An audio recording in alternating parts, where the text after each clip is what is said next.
నమస్కారం, welcome to I dream. ధర్మ మార్గం విత్ విజిత కార్యక్రమానికి స్వాగతం.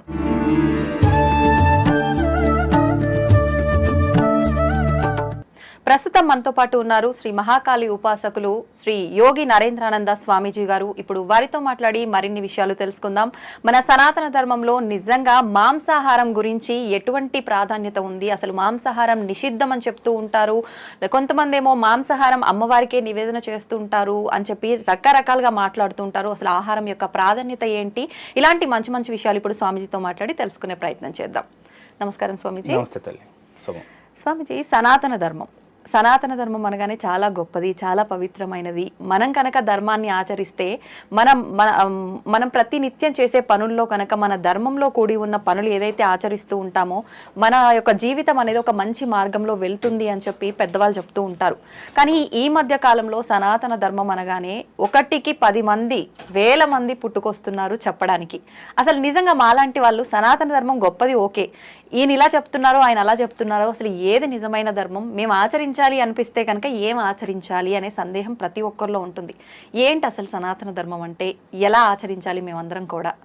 శుభం తల్లి, ఒక మనిషి పుట్టిన కాడి నుంచి అంటే జన్మించిన దగ్గర నుంచి మరణించి అతనికి దశదిన కర్మలు చేసేంత వరకు, అతను మరణించిన నాటి నుండి సంవత్సరం పూర్తయి ఆబ్దికాలు జరిపేంత వరకు ప్రతి క్షణం అతని జీవితంలో ప్రతి క్షణం అంటే పుట్టుక దగ్గర నుంచి మరణించిన తర్వాత కూడా ఆత్మ ప్రయాణం ఎలా ఉంటుందని ఖచ్చితమైన ఆధారాలతో తెలియజేసినటువంటి ధర్మం సనాతన ధర్మం.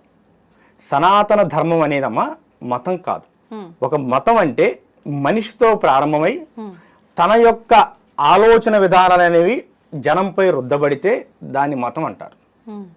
మతం అనేది ఒక మనిషి ద్వారా ప్రారంభమవుతుంది. ధర్మం అంటే సృష్టితో పాటు ప్రారంభమయ్యేదాన్ని మాత్రమే ధర్మం అంటారు. సృష్టి ప్రారంభం ఎక్కడైతే ప్రారంభమైందో సృష్టితో పాటు ధర్మం కూడా ప్రారంభమైనది. అది సృష్టి అంతమైనంత వరకు అలాగే ఉంటుంది.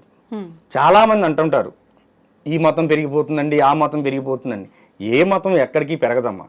ఈ లక్షల సంవత్సరాల యుగంలో ఇప్పుడు త్రేతాయుగం, కృతయుగం, త్రేతాయుగం, ద్వాపరయుగం, కలియుగం, ఇక్కడ ప్రతి యుగంలో కూడా ధర్మానికి ఇబ్బంది జరుగుతానే ఉన్నది. మీరు ఈ విషయాన్ని గమనించాలి తల్లి. ఇప్పుడు కృతయుగం రాముల వారి, త్రేతాయుగం రాముల వారిని తీసుకోండి. చాలామంది రాముల వారిని తీసుకుంటే రామాయణాన్ని తీసుకుంటే రాముల వారి జీవిత చరిత్ర గురించి ఆలోచిస్తారే కానీ ధర్మ అధర్మాల గురించి ఆలోచించరు. ఎక్కడైతే ప్రకృతికి విరుద్ధమైనటువంటి భావాలు పురుడు పోసుకుంటాయో, ఎక్కడైతే ఈ సహసిద్ధంగా ఏర్పడిన ప్రకృతి ధర్మాలు నాశనానికి బీజం పడతాయో ఆ బీజాన్ని కోకటేలు సహా పీకివేయటానికి దైవం అనేది ఉద్భవిస్తుంది. ఇప్పుడు రావణుడు రావణాసురుడుగా మారాడంటే అప్పుడే వాడిని తీసివేసిన అవసరం ఏర్పడింది. ఎందుకంటే వాడు ఆదిదేవుడైనటువంటి శివుడినే ధిక్కరించాడు. విమాన ప్రయాణంలో వెళ్తున్నప్పుడు రావణుడు కింద పార్వతీ పరమేశ్వరులు కైలాస పర్వతం మీద నృత్యం చేస్తుంటే ఆ కైలాస పర్వతం మీదుగా విమానం మీదకి వెళ్ళాడు. కానీ విమానం ముందుకు నడవలేదు. విమానం ముందు నడవలేదు. అసలు కైలాస పర్వతం మీదకి ఏ విమానం ఎగరటానికి వీల్లేదు. అది దైవమైనా ఇతరదైనా. కానీ వీడి విమానం ఎగిరింది. సరే, కారణం ఏంటని అడిగాడు శోధకుడిని. కింద పార్వతీ పరమేశ్వరులు నృత్యం చేస్తున్నారయ్యా, ఇది కైలాస పర్వతం, దీన్ని మనం దాటకూడదు అని అంటే రావణుడు వస్తున్నాడని తెలీదా? ఆయనకి ఎంత అహం, నేను వస్తుంటే పక్కకు తప్పుకోద్దా అంటాడు. ఇక్కడ మీరు ఒక విషయం గమనించాల్సిన విషయం ఏంటంటే రావణుడు కూడా శివుడి భక్తుడే కదా. మరి ఎందుకు ఆయన అహంకారం పరిణమిల్లింది. అహంకారం అనేది మనిషి స్థాయిని మించి అహంకారం పెరిగినప్పుడు వాడి పతనం అక్కడే ప్రారంభమవుతుంది. అప్పుడు కదా వాడు దిగి ఈ కైలాస పర్వతాన్ని ఎత్తే ప్రయత్నం చేయటం. శివుడు బొట్టన వేలుతో కైలాసగిరి పర్వతాన్ని తొక్కితే ఈ వాడి యొక్క 20 చేతులు ఏళ్ళు కైలాస పర్వతం కింద వెళ్ళిపోయినాయి. ఎందుకంటే 10 తలలు రావణుడు కదా, 10 తలలు 20 చేతులు అన్ని కూడా కైలాస పర్వతం కింద అండిపోయాయి. తొక్కి పైన నిలబడ్డాడు. వాడి రవం అంటే అరుపుతో ప్రపంచం మొత్తం దద్దరిల్లిపోయింది. దద్దరిల్లిపోతే అప్పుడు ఎవరో మహానుభావుడు వచ్చి, ఒరే అరవటం ఎందుకురా ఆపు, ఆ పరమేశ్వరుని స్తుతించు, అప్పుడు కనకరించి ఆ బొటనవేలు తీస్తాడు, నువ్వు లేచి బయటికి వెళ్ళొచ్చు అంటాడు. అప్పుడు రావణాసురుడు శివుని శృతిస్తాడు. శృతించినప్పుడు ఆయన గారు భక్తికి త్రోలడోళ్ళు కదా శివుడు అంటే, కాదు తీస్తాడు. ఆ వాడు పెట్టినటువంటి రవం, దాన్ని అరుపుని రవం అంటారు సంస్కృత భాషలో. వాడు పెట్టిన రవానికి ఈ ప్రకృతి ప్రపంచం మొత్తం చెవులు చిట్లిపోయేలాగా ఆ శబ్దానికి అల్లాడిపోతుంది సంవత్సరం కాలం మొత్తం. కనుక ఒరే నువ్వింత రవం పెట్టి అల్లకొల్లోలం చేశావు గనక నువ్వు నేటి నుంచి రావణుడు రా అని పేరు వచ్చింది వాడికి. అప్పటి నుంచి రావణుడు అని పేరు వచ్చింది. ఓకే, ఈ రావణుడు కాస్త అప్పుడు కూడా శివుడి యొక్క ఆత్మలింగాన్ని తీసుకున్నాడమ్మా. రావణుడు అని తక్కువ కాదు. కానీ వాడిలో ఎప్పుడైతే అసురభావాలు పెరిగాయో, పరస్త్రీ వ్యామోహం పెరిగిందో, వాడు రావణాసురుడయ్యాడు. రావణ అసురుడయ్యాడు. ఇప్పుడు పరస్త్రీ వ్యామోహం అన్నారు కదా, అంటే మీరు మాట్లాడింది సీతమ్మ గురించేనా? కాదు కాదు, సీతమ్మ లంకలోకి వెళ్ళక ముందే కొన్ని వేల మంది స్త్రీలు ఉన్నారు అక్కడ. రాణివాస స్త్రీలు, రాక్షస స్త్రీలు. వారికి కంటికి ఎవరు నచ్చితే వాళ్ళని తీసుకెళ్లి వడశోకంలో పెట్టుకోవడమే. ఇప్పుడు రావణాసురుడు ఎంతో గొప్ప గొప్ప గ్రంథాలు, శాస్త్రాలు అవపోసన పట్టిన వారిలో హనుమంతుల వారు ఒకరు, రావణుడు ఒకరు అని అంటారు కదా. రావణ బ్రహ్మ, రావణ బ్రహ్మ, రాబోయే కాలంలో బ్రహ్మ అంటారు కదా. అంత జ్ఞానం ఉంది అనంటే, ఒకరికి చెప్పే స్థాయిలో ఉన్నారు అనంటే, ఆయన అంత మూర్ఖమైన ఆలోచనలు చేసి పరస్త్రీ వ్యామోహంలో ఉండటము ఏంటి అదంతా? అది మూర్ఖం కాదమ్మా, అహం. నేను గొప్ప, నేను తలుచుకుంటే ఏదైనా చేయగలను, కనుక నేను కోరుకుంటే ఏదైనా నా దగ్గరికి రావాలి, నేను శాసనకర్తను కనుక నేను శాసిస్తే ఏదైనా జరగాలి. ఇది మనిషిని పతనానికి దారితీస్తుంది. సో ఇప్పుడు రాములు వారు సీతమ్మను తెచ్చుకోవాలనే లెక్క అయితే హనుమంతుడే తెచ్చును కదా. అవును, హనుమంతుడే తీసుకొద్దును కదా. లేదు, విభీషణుని ఎల్లగొట్టినప్పుడు విభీషణుడు వారైనా అమ్మా నువ్వు మహాసాధ్యవి, అదే కదా చెప్పింది రావణాసురుడికి. ఆమె మహాసాధ్వి, మహా ఇల్లాలు, ఆమె జోలి ఎల్లకి రావణ అన్నయ్యని బ్రతిలాడతారు కదా. మరి అలాంటప్పుడు ఏనే బ్రతిలాడి ఆమెను తీసుకొచ్చుకోవచ్చు కదా. మరి సీతమ్మ ఎందుకు రాలేదు వెళ్తామని అడిగిన? రావణు వారు వస్తేనే వస్తానని ఎందుకు అన్నది ఆవిడ గారు? రావణు వారు వస్తేనే వీడి పతనం ప్రారంభమవుతుంది. ఇప్పుడు సీత వెళ్ళిపోతే మరి ఇంకో తీసుకొచ్చి పెడతాడు, మరి ఇంకో కుటుంబం ఆగమైపోతుంది. అయితే ఒక చిన్న సందేహం అండి, నేను ఇంతకు ముందు వేరే గురువులతో చేసినప్పుడు వాళ్ళు నాతో మాట్లాడిన విధానంలో అసలు రావణుడు తీసుకెళ్ళింది సీతమ్మ వారిని కాదు, ఒకవేళ తీసుకెళ్లిన విధానం కూడా ఆయన ఆడవారి పైన వ్యామోహంతో కాదు, శూర్పణఖ ముక్కు చెవులు విషయంలో ఆ కోపంతో అలా తీసుకెళ్లాల్సి వచ్చింది ఒక విషయం. ఇంకొక విషయం, అసలు తీసుకెళ్ళింది సీతమ్మ వారిని కాదు, ఆమె అగ్ని ఏదైతే ఉందో అది దాటి రాలేదు, అక్కడ అగ్నిలో ఉన్న లక్ష్మీ అమ్మవారు కొలువై ఉన్నారు, లక్ష్మీ అమ్మవారిని తీసుకెళ్లారని. ఇదంతా నిజమే అంటారా, లేదంటే ఎవరికి తోచినట్టు వాళ్ళు మాట్లాడటమా? మనకి దేనికైనా అమ్మా ఒక ప్రామాణికత రావాలి. మనం వాల్మీకి రామాయణం గురించి మాట్లాడుకున్నాం. వీళ్ళందరూ సొంత రామాయణాలు ఏది మాట్లాడినా మనకు తెలియదు తల్లి. మేము పారాయణ చేసింది వాల్మీకి రామాయణం, వ్యాస భారతాన్ని చదివాం, వాల్మీకి రామాయణాన్ని చదివాం, మనం దాని గురించి మాట్లాడుకుందాం. అవునండి, ఓకేనా. ఇప్పుడు హనుమంతుడు చూసింది ఎవరిని? సీతమ్మ వారిని. మరి మీకు సెలవిచ్చినటువంటి మహానుభావుడు ఎవరిని చూసారో నాకైతే తెలియదు, కానీ అక్కడ సుందరాకాండ మొత్తం చదివితే దాంట్లో ఏంటో తెలుస్తుంది. ఇలాంటి మాటలన్నీ వినటం వల్లే మాకు కూడా వీటన్నిటిపైన నమ్మకం పోతుంది. ఇప్పుడు అది పిచ్చి మాటలమ్మా. ఇప్పుడు ఒకటి సామాన్యుడు మాట్లాడటానికే 1,00,000 ఆధారాలు చూసుకుంటారు. అవునండి, ఆయన దశావతారంలో ఒక అవతారం, సాక్షాత్తు విష్ణుమూర్తి. ఇక్కడ ఎప్పుడైతే దేవదూతలను సైతం, దేవుళ్ళను సైతం భూమి నుంచి ఎల్లగొట్టే ప్రయత్నం రావణాసురుడు చేశాడు, ఎల్లగొట్టాడు, ఎల్లగొట్టబడ్డారు రావణాసురుడు యొక్క ధాటికి దేవతలు సైతం.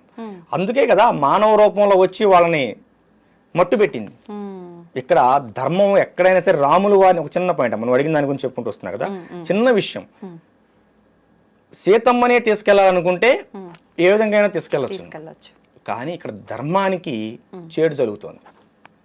అవును, ఇక్కడ ఇక విష్ణువుకో అమ్మవారికో ఎక్కడ పూజలు లేవు. చేస్తే వాడు శివభక్తుడు కనుక శివుడికే పూజ చేయాలి, శివభక్తుడు కనుక శివుడికే పూజ చేయాలి. ఇక వేరే దాని గురించి మాట్లాడడానికి వీల్లేదు. ఒకటి, వాడి కనుచూపు మేరలో ఎక్కడైనా వాడికి నచ్చిన రాజ్యం అనేది, అంటే మొత్తం రాజ్యపాలన వాడిదేగా. ఏ రాజుగారి భార్య అయినా వచ్చి వాడి వనంలో ఉండాలి. మొత్తం ప్రపంచం మొత్తం అతలాకుతం అయిపోతుంది. సీతమ్మని తీసుకుని వెళ్తే రావణాసురుడు అలాగే ఉంటాడుగా, ఆ, మళ్ళీ వాడు వ్యవస్థను కొనసాగిస్తాడుగా, అంతే. లంక మొత్తం అల్లకొలంగానే ఉంటుందిగా. సో అక్కడ సుస్థిరమైన ధర్మాన్ని ప్రతిష్ఠ చేయాలి. కనుకనే రావణాసురుడిని రాములు వారు అంతమొందించవలసి వచ్చింది. ఓకే. ఓకేనా. 7 రోజులు యుద్ధం చేసిన తర్వాత కూడా రావణాసురుడి ఛత్రం ఇరిగిపోయి, రథసారథి చచ్చిపోయి, రథం ఇరిగిపోయి, చేతిలో ఆయుధం పడిపోతే మరి రావణుడు వారు అప్పుడైనా సరే రావణాసురుడిని చంపొచ్చుగా. చంపలేదే.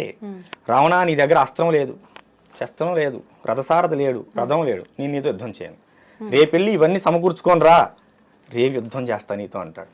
అప్పుడు రావణాసురుడికి రాముల వారికి ఉన్నటువంటి దూరం ఎంత? మా అయితే 100 అడుగులు లేదా 1000 అడుగులు ఉన్నాయి అనుకుందాం. వాడు 1,00,000 అడుగులు వెనక్కి అంతఃపురానికి వేసాడు కానీ ఆ 1000 అడుగులు ముందుకు వచ్చి తప్పైంది ఆయన పాదాల మీద పడితే బ్రతుకుని కదా. అహంకారం పొడవైన వ్యక్తికి ఇలాంటి కనపడవు. ఇప్పుడు ఇది దేవతల విషయంలో అయితే ఇలా ఉందండి. ఇప్పుడు దేవతలు అసురులు ఉంటే వాళ్ళు వీళ్ళతో యుద్ధం చేసి వాళ్ళకు బుద్ధి చెప్పినట్టుగా మన అందరికీ కూడా ఒక అసురులు అంటే ఎవరు? రాక్షసులు, దుర్మార్గమైనటువంటి ఆలోచన గల వారిని అసురులు అంటారు. అంతేగాని రాక్షసులు అని ప్రత్యేకమైన జాతి కాదు. ఇప్పుడు రావణుడు బ్రహ్మ, బ్రాహ్మణుడు అసురుడు ఏంటి? వాడి బుద్ధి అసురత్వం పొందింది, వాడి బుద్ధి అసురత్వం పొందింది. కనుక వాడు ఇప్పుడు రాములు వారు మానవుడు అయినప్పుడు వాడు కూడా మానవుడే.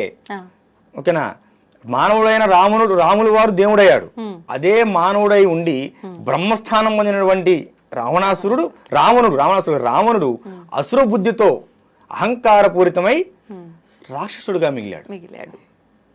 ఇది తప్పు అని చెప్పిన తమ్ముడు తర్వాత లంకాది నగరానికి రాజయ్యాడు. ఓకేమ్మా. అంటే ఇక్కడ విషయం ఏంటంటే, ఎక్కడైనా సరే అధర్మం అనేది పెంచుమీరుతూ ఉన్నప్పుడు దాన్ని కూకటి వేళ్ళతో సహా పీకివేయడానికి ధర్మం ఒక చోట పురుడు పోసుకొనే ఉంటుంది. కనుక మీరెవరూ బాధపడవద్దు. మొన్న ఇరాక్లో తవ్వకాలు తవ్వారు, పురాతన తవ్వకాలు. 30,000 సంవత్సరాల నాటి దేవాలయం బయటపడింది, బంగారపు నాణ్యాలు బయటపడ్డాయి. ఇవన్నీ నేను వార్తలోనే చూసి మీకు చెబుతున్నాను, టీవీ వార్తలోనే వచ్చాయి, బయటపడ్డాయి. ఇరాక్లో అంతకుముందు ఏ ధర్మం ఉన్నట్టు? సనాతన ధర్మమే ప్రడివిలిందిగా, హిందూ ధర్మమే ప్రడివిలిందిగా. మళ్ళీ హిందూ ధర్మమే వస్తుంది. ఈ కొట్లాటలు కొట్టుకొని తిట్టుకొని బాంబులు వేసుకొని అలిసిపోయి అందరూ ఇక చాలు, మనకి ఈ మతాలు వద్దు, మన ధర్మానికి మనం పోదాం, నమస్కారం అంటారు. నిన్నటిదాకా కేరళ అలా ఉన్నది, కేరళ మన ధర్మం వైపు వచ్చిందిగా. అన్నీ వస్తాయి ఇప్పుడు. కానీ వస్తాయని మీరు చెప్తున్నారు, రావచ్చేమో భవిష్యత్తులో. కానీ ఇప్పుడు మాత్రం మత మార్పిడిలు చాలా ఎక్కువగా చూస్తున్నాం కదా. అంటే హిందూ ధర్మంలో ఉన్న వాళ్ళే ఇక్కడ ఏదో జరగట్లేదు అని చెప్పి ఇంకొక మతంలోకి మారటము ఇలాంటివి చూస్తున్నాం కదా. మతం మారటం అనేది అది మనిషి యొక్క దౌర్భాగ్యానికి నిదర్శనం.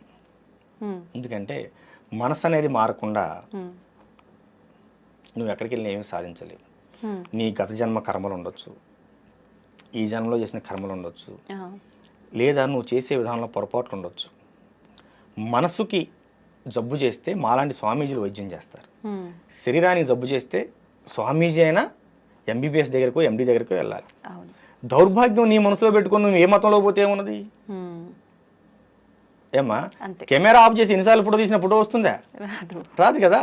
ఇది అలాగనే ఇప్పుడు దౌర్భాగ్యం అనేది నీ మనసులో పెట్టుకొని ఒక మంగళవారం ఆంజనేయ స్వామి గుడికి వెళ్ళు, ఒక బుధవారం వినాయకుడి గుడికి వెళ్ళు, శనివారం వెంకటేశ్వర స్వామి గుడికి వెళ్ళు, శుక్రవారం ఆదివారంలో అమ్మవారి గుడికి వెళ్ళు. అసలు ఏ వారంతో మళ్ళీ శివయ్య దగ్గరికి వెళ్ళు. మనం వెళ్ళాం కదా. పండగ రోజు మన హిందువులో ఉన్న దౌర్భాగ్యం ఏంటంటే పండగ రోజు కూడా కొత్త బట్టలు వేసుకొని సినిమాకి వెళ్తాం, అంతే కదా. కానీ మనకు అన్నీ కావాలి. ఇక్కడ హనుమాన్ చాలీసా పారాయణ చేయమా 41 రోజులు. ఏదన్నా ఒక సంకల్పం పెట్టుకో, నీ జీవితానికి సంబంధించింది. అది స్వార్థంతో లేనిదై ఉండాలి. నీ భవిష్యత్తు పెరగడానికని కావచ్చు, లేకపోతే నీ పిల్లల కోసమని కావచ్చు, లేదా కుటుంబంలో ఏదైనా నెగిటివ్ ఎనర్జీ ఉండి ఇంట్లో ఊరికి చికాకులు జరుగుతున్నాయి, ఇది గురించి అని కావచ్చు. ఉదయాన్నే లేచి ఆడకూతురు అయితే తలస్నానం చేసిన అవసరం లేదు ప్రతిరోజు. ఎందుకంటే ఆమెకున్న కురుల దృష్ట్యా ఇబ్బంది అవుతుంది కనుక ఆడకూతురు అనుకోమా 3 సార్లు పుండరీకాక్ష పుండరీకాక్ష పుండరీకాక్ష అని 3 సార్లు తల మీద నీళ్లు చల్లుకొని స్నానం చేయాలి. పురుషుడు అయితే ఖచ్చితంగా తలస్నానం చేయాలి. చేసి కొత్త సాపోటు కొనుక్కొని నెట్టింట్లో సాప వేసుకొని ఓకేనా ఏకవస్త్రం కట్టుకొని పురుషుడు అయితే, స్త్రీ అయితే స్పష్టంగా చీర కట్టుకోవాలి, వస్త్రాలు కట్టుకొని ఏమో కూర్చొని 5 నుంచి 9 సార్లు హనుమాన్ చాలీసా పారాయణ చేయాలి. ఏ సమయంలో? ఉదయం బ్రహ్మముహూర్తం అంటే 4 నుంచి 6 గంటల మధ్యలో. 41 రోజు చేయండి మండలం దీక్ష సమయం. మార్పులు ఎందుకు వస్తాయో, ఎందుకు రావో చూడండి. ఇప్పుడు 41 రోజులు అన్నారు కదా, ఆడవారి నెలసరి సమయంలో ఆ 5 రోజులు వదిలేసి మళ్ళీ 41. లెక్కే. ఆ 5 రోజులు తీసేసి మళ్ళీ 5 రోజులు ఎక్స్ట్రా చేసుకుంటాం. ఓకే, ఓకేనా? 6వ రోజు నుంచి చేయొచ్చు. చేయండి. అసలు 21 రోజు చేయండి. ఆడవాళ్ళని 21 రోజు చేయమనండి. మార్పు కనిపిస్తుందో లేదో. మనసులో తెలియని ప్రశాంతి వస్తుంది, తెలియని హాయి వస్తుంది, ముఖంలో తెలియని ఆకర్షణ వస్తుంది. మనం చెయ్యంగా. అంతే. ఆదివారం వస్తే మాంసం తినాలి, పిల్లలకు సెకండ్ సాటర్డే వస్తే సినిమాకి పోవాలి, కానీ మాకు దేవుడు అన్నీ ఇవ్వాలి. ఏమ్మా? కానీ మాకు దేవుడు అన్నీ ఇవ్వాలి. అంటే దేవుడు మనం ఇవన్నీ చేస్తేనే ఇవ్వాలా? నీ ఏకాగ్రత ఉండాలి. ఇవన్నీ చేస్తేనే నువ్వు ఏకాగ్రత అవుతుంది. ఇప్పుడు నేను మనసులో నాకు దేవుడి పైన చాలా భక్తి ఉంది, నేను ప్రదర్శించాల్సిన అవసరం ఏముంది? నా పనులు నేను చేసుకుంటాను యథావిధిగా. దేవుడి పైన నాకు నమ్మకం ఉంది, భక్తి ఉంది. అలా దేవుడు అనుగ్రహించడం. దేవుడికి కూడాను నీ పైన నమ్మకం ఉంది. మరి నువ్వు అయ్యగాలి ఇవ్వాలని కోరుకుంటున్నావుగా. నువ్వు ఏ కోరిక లేదు కదా, కోరిక లేని ప్రశాంతంగా బతుకు. నాకు ఏ కోరిక లేదు. అంటే ఇప్పుడు ఉన్న లౌకిక ప్రపంచంలో ఖచ్చితంగా ఉండాల్సిందే కదా. లౌకిక ప్రపంచంలో నీ కనీస అవసరాలు ఎలా ఉంటాయో, ఈ కలియుగంలో నామస్మరణ అంత ఉత్తమమైనది. నువ్వు నిత్యం నామస్మరణ చేస్తూ ఉండు. ఫలితం వస్తుందో రాదు? ఖచ్చితంగా వస్తుంది. శ్రీకృష్ణుడు వారు ఏమన్నారంటే, నా పేరు మీద 10 రూపాయలు దానం చెయ్యి, నీకు 100 రూపాయలు ఇస్తా అన్నాడు. నా గురించి 10 మందిలో చెప్పు, నీ గురించి దేవలోకంలో చెప్తా అన్నాడు. నా యొక్క నామాన్ని, కృష్ణ కృష్ణ అనే నామాన్ని నిత్యం నువ్వు పలుకుతూ ఉండు, నీతోనే ఉంటానయా అన్నాడు. అవునా? నువ్వు నిత్యం నామస్మరణ చేయి, భగవంతుడు నీతోనే ఉంటాడు. శ్రీమాత్రే నమః అనే అమ్మవారి యొక్క మంత్రాన్ని రోజుకు 108 సార్లు మనసులో అనుకుంటూ ఉండు. నువ్వు వంట చేస్తూ ఉండు, వంట చేస్తూ అనుకుంటూ ఉండు. 90 రోజులు నీ భర్త ఎలాంటి వాడైనా సరే నీ కుటుంబం సఖీపడుతుంది. ఇప్పుడు అంటే నామస్మరణ చేయడం వల్ల, మంత్రం చెప్పడం వల్ల ఇంత ఫలితం ఉంటుంది. కానీ ప్రతి ఒక్కరికి తలరాత ఒకటి ఉంటుంది. భగవంతుడు మనం తల్లి గర్భంలో పడగానే అంత రాసేస్తాడు అని అంటుంటారు కదా, దాన్ని తప్పించుకునేది కూడా ఎవరికి సాధ్యపడదు అంటారు. మరి నామస్మరణ వల్ల మార్పులు ఎలా వస్తాయంటారు? కర్మ దోషాలు ఖచ్చితంగా తొలగిపోతాయి. రుణానుబంధానికి సంబంధించిన దోషాలు ఖచ్చితంగా తొలగిపోతాయి. నామస్మరణ. శబరి రామ రామ రామ అనుకుంటే అడవిలో ఉంది. రాముల వారు అంతా కూడా అరణ్యవాసం వచ్చి శబరి దగ్గరికి వచ్చాడు. శబరిగా అయోధ్య రాలేదు, రాముల వారే నడుచుకుంటూ శబరి దగ్గరకు వచ్చాడు. ఏం జరగలేదా? యశోదమ్మ శ్రీకృష్ణుడు కనలేదుగా. కానీ అప్పుడు ధర్మం 3 పాదాల పైన, పాపము ఇదంతా ఒక పాదం పైన. ఇప్పుడు చూస్తే అంత రివర్స్ లో ఉంది కదా. ఇప్పుడు సాధ్యమే. అప్పుడు 108 మంత్ర జపం చేస్తే సిద్ధయ్యేది. ఇప్పుడు 1,00,000 కాదు 10 లక్షలు చేయాలి. ఓకేనా? ఇప్పుడు కష్టం ఎక్కువ పడాలి. అప్పుడు 10 సార్లు కృష్ణ అంటే 11 సార్లు అమ్మ అనేవాడు. కానీ ఇప్పుడు నువ్వు అనిత్యం నామస్మరణ చేస్తే ఏదో సందర్భంలో భగవంతుడు, ఇప్పుడు సద్గురువులు ఉంటారు, గురువులు ఉంటారు, ఏమా నిత్యం మనకి మాస్టర్స్ అంటారు. సిద్ధ గురువుల సంచారం జరుగుతూనే ఉంటుంది. ఇక్కడ నేను మాట్లాడుతున్నాను, ఇక్కడ నా గురుదేవులు నా పక్కనే ఉండొచ్చు. నాకు 2 గురువులు. నా గురుదేవుడు యోగి పూర్ణచంద్ర మహారాజు వారు మొదటి గురువు. ఈ శిలను శిల్పంగా చెక్కింది ఆయన గారే. ఈ శిలను శిల్పంగా చెక్కి ఒక దారిలో పెట్టింది ఆయన గారే. 2018లో మా గురుదేవులు లలితా అమ్మవారిలో ఐక్యమయ్యారు. మా గురుదేవులు లలితా ఉపాసకులు, గొప్ప లలితా ఉపాసకులు. అస్సలు బయట ప్రపంచంలోకి ఎప్పుడూ వచ్చేవాడు కాదు. అసలు ఎవరికి తెలియదు. 108 ప్రతిష్టలు చేశారు ఒకే చోట, ఒకే ప్రాంగణంలో 108 దేవతామూర్తులను ప్రతిష్ఠ చేశారు. ఏ దేవతలు? అందరూ మన ధర్మం యాక్సెప్ట్ ఒక సాయిబాబా అని తప్ప. ఏ సాయిబాబా దేవుడు కాదు, గురువు దేవుడు కాదు. గురువు ఏమ్మా దేవుడు కాదు. మళ్ళీ చెప్పానా, సాయిబాబా గురువు. కానీ సాయిబాబా దేవుడు అని నమ్మే భక్తులకు నమ్మినంత అవుతోంది కదా అమ్మా. నామస్మరణ గురువుని నమ్ముకుంటే దేవుణ్ణి నమ్ముకున్నట్టే. కాకపోతే గురువుని దేవుణ్ణి చేయకూడదు. దేవుడు దేవుడే. మనకు చాలా మంది దేవుళ్ళు ఉన్నారు, మనకు చాలా మంది గురువులు ఉన్నారు.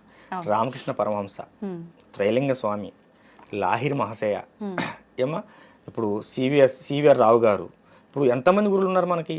సిద్ధయోగులు, పూర్ణులు, యోగులు, మహర్షులు ఎంతమంది ఉన్నారు?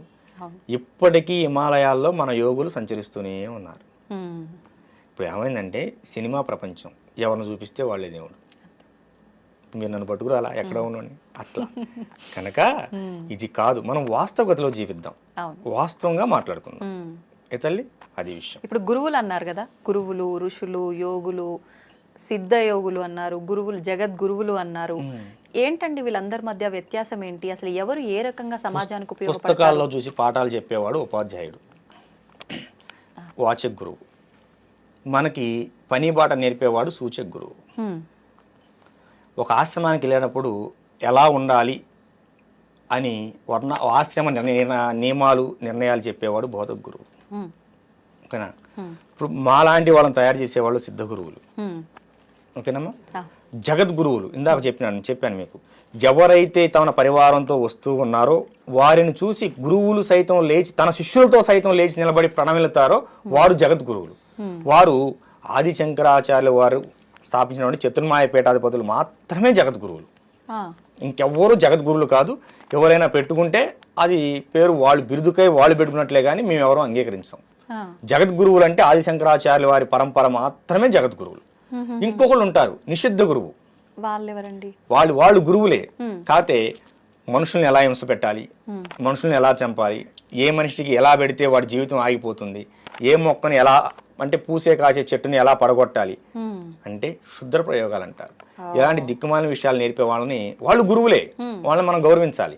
కానీ నిషిద్ధ గురువులు వాళ్ళు అంటే వాళ్ళ దగ్గర విద్య నేర్చుకోకూడదు. విద్య నేర్చుకుంటే ఏమవుతుంది? ఇప్పుడు ఒక రౌడీ దగ్గరికి వెళ్ళామనుకోమ్మా, వాడు మనిషిని ఎలా చంపాలి ఎలా పెరియాలో నేర్పుతాడు. దానివల్ల సమాజానికి ఉపయోగం ఏంటి? అదే ఒక పెద్ద డాక్టర్ దగ్గర నువ్వు సర్వీస్ చేస్తే కనీసం నువ్వు ఆర్ఎంపీ డాక్టర్ అని అవుతావు. ఆయన డాక్టర్ ఎలా కావు కదా, కనీసం ఆర్ఎంపీ అని అవుతావు. అంటే కడుపులు నొప్పి వచ్చిన టాబ్లెట్ ఇస్తావు, జ్వరం వచ్చిన ఇంజక్షన్ చేస్తావు. అంతేకాని జనాన్ని చంపవు కదా. అందుకని నిషిద్ధ గురువుల దగ్గరికి ఎప్పుడు వెళ్ళకూడదు. వాళ్ళు శుద్ర ప్రయోగాలు చేసేటువంటి వాళ్ళు అవే నేర్పుతారు. ఉన్నాయా ఈ క్షుద్ర పూజలు? ఖచ్చితంగా ఉన్నాయి. లేవని ఎందుకు అనుకుంటున్నావు? ఇవి మంచిగా ఉపయోగించవచ్చు, చెడుగా ఉపయోగించవచ్చా? శుద్ర ప్రయోగం అంటేనే శుద్రం అంటేనే చెడు, దాన్ని చెడుగానే ఉపయోగిస్తారు. వీటిలో బోల్డ్ అనుభవాలు ఉన్నాయి మాకు. ఒకటి ఏదైనా మాకు ఇప్పుడు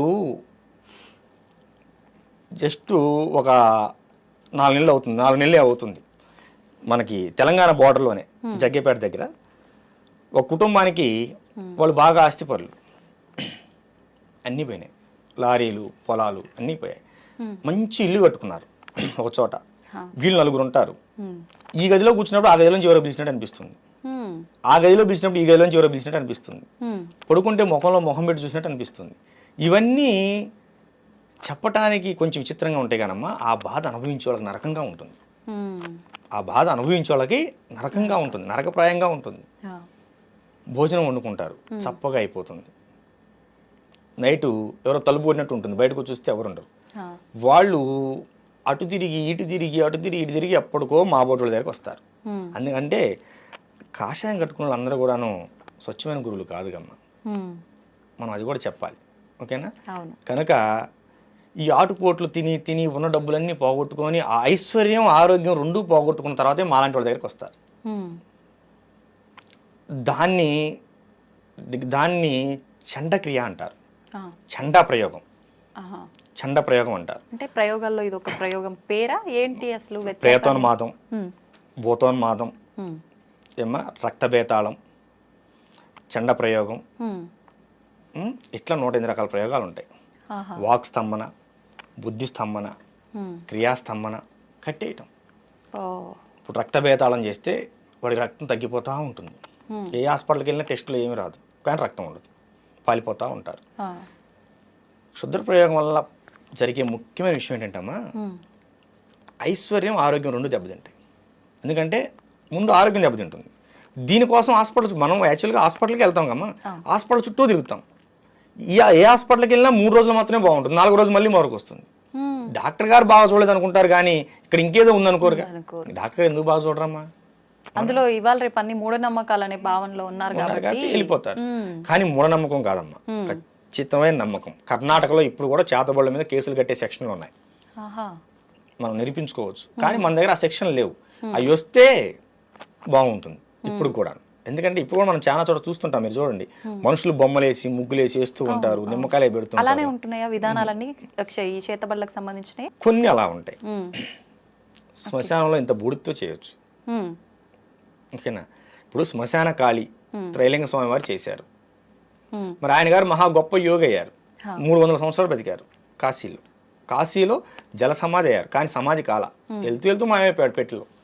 అందరు చూస్తుండగానే అవి శాసనాలు ఉన్నాయి, బ్రిటిషర్లు రికార్డ్ చేశారు. వాళ్ళు మళ్ళీ రావాలనుకుంటే వచ్చే అవకాశం వస్తారు. మేము కాశీ వెళ్ళినప్పుడు వారి క్షేత్రానికి ఆశ్రమానికి వెళ్ళలేకపోయాం. అప్పుడు బాగా వర్షాలు, ఎటు వెళ్ళలేని పరిస్థితి, అది దర్శనం చేసుకోలేకపోయాం. కాశీలో కూడా మేము చాలా చోట్ల మేము ధ్యానం చేసుకోవడం జరిగింది. ఈ క్షుద్ర ప్రయోగాలు అనేవి ఉన్నాయి నాన్న. ఇప్పుడు సీరియల్లో మీరు అన్నట్టుగా సీరియల్లో చూపించినట్టు వాళ్ళ వస్త్రాలు, వాళ్ళ గోర్లు, వాళ్ళకి సంబంధించిన ఏదో ఒకటి తీసుకొని దాని ద్వారా చేస్తారని చెప్పి అంటుంటారు కదా, అలానే ఉంటుందండి? అంటే ఒక మనిషికి ప్రయోగం చేయాలనుకున్నప్పుడు ఏమ్మా ఖచ్చితంగా ఆ మనిషికి సంబంధించిన ఏదో వస్తువుని సేకరిస్తారు. కనీసం అరికాలు కింద మట్టినైనా వాడు నడిచి వెళ్ళిన తర్వాత ఆ మట్టినైనా సేకరించే ప్రయత్నం చేస్తారు. ఇవేమీ స్వీకరించకుండా కూడా ప్రయోగం చేయగల సమర్థులు ఉన్నారు, దుర్మార్గులు ఉన్నారు. ఇవి సేకరించి చేసేవాళ్ళు కూడా ఉన్నారు. కానీ ఖచ్చితంగా వస్త్రం అనే మన వస్తువు ఏదైనా కావచ్చు, మీరు అన్నట్టు గోర్లు కావచ్చు, జుట్టు కావచ్చు, ఏదైనా కావచ్చు, వారికి లభిస్తే 100కి 100 పాలు సక్సెస్ఫుల్గా చేయగలుగుతారు. కనుక కొంచెం మనం ఇవి ఉన్నాయి నాన్న, ఖచ్చితంగా క్షుద్ర ప్రయోగాలు ఉన్నాయి, 100కి 100% ఉన్నాయి. మీరు నమ్మినా నమ్మకపోయినా ఇది వాస్తవం. ఇప్పుడు ఎవరిపైనో ప్రయోగం జరిగింది అంటే వాళ్ళు నానా రకాలుగా ఇబ్బంది పడతారు, ఆఖరికి ప్రాణాలు కూడా కోల్పోతారు.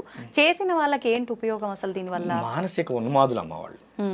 ఒక పిచ్చి కుక్క ఉన్నది, అది రోడ్డును పరిగెడుతూ మనిషిని కరుస్తుంది, గేదెను కరుస్తుంది, ఆ లైన్లో వెళ్తుంటే మేకను కరుస్తుంది, తన జాతిది అయినా సరే కుక్కను కూడా కరుస్తుంది. ఎందువల్ల అది? అప్పుడు వరకు మన ఇంట్లో పెంచుకున్న కుక్కే అది, మనం భోజనం పెట్టాం, దానికి ఉన్మాదం వచ్చింది, పిచ్చని ఉన్మాదం. ఈ క్షుద్ర పూజను శుద్ర ఉపాసన చేసే వాళ్ళకు కూడాను వాళ్ళు ఉన్మాదులమ్మ. ఒక ఉన్మాదం వస్తుంది, ఎదుటవాడిని బాధ పెట్టి ఆహా మనం ఇది చేసాం, వాడు ఇబ్బంది పడుతున్నాడు కానీ పైశాచిక ఆనందం పొందుతారు. కానీ వాళ్ళ వంశం నాశనం అవుతుందమ్మ. క్షుద్ర ప్రయోగాలు చేసిన వాళ్ళ వంశం నాశనం అవుతుంది. మొన్న విజయేంద్ర శేఖర భారతీ స్వామి వారు సెలవిచ్చారు దీనిపైన. ఖచ్చితంగా చాలా ప్రమాదం. కాకపోతే ఏంటంటే వాళ్ళు చేసే ప్రయోగాలకి కొత్తగా దాన్ని ఎలా మనం రెమెడీ చేయాలనేది మేము మళ్ళీ తయారు కావాల్సి వస్తుంది. అంత ఇబ్బందికరమైన కొన్ని ప్రయోగాలు వస్తున్నాయి. ఇప్పుడు ఇలాంటి ప్రయోగాలు చేసిన వారు దాని నుంచి బయటపడి పూర్తి నార్మల్ గా ఉండే ఆ జీవితాన్ని మళ్ళీ గడపొచ్చు అంటారా? కొన్ని వందల మందికి చేసాము ఈ 15 సంవత్సరాలు.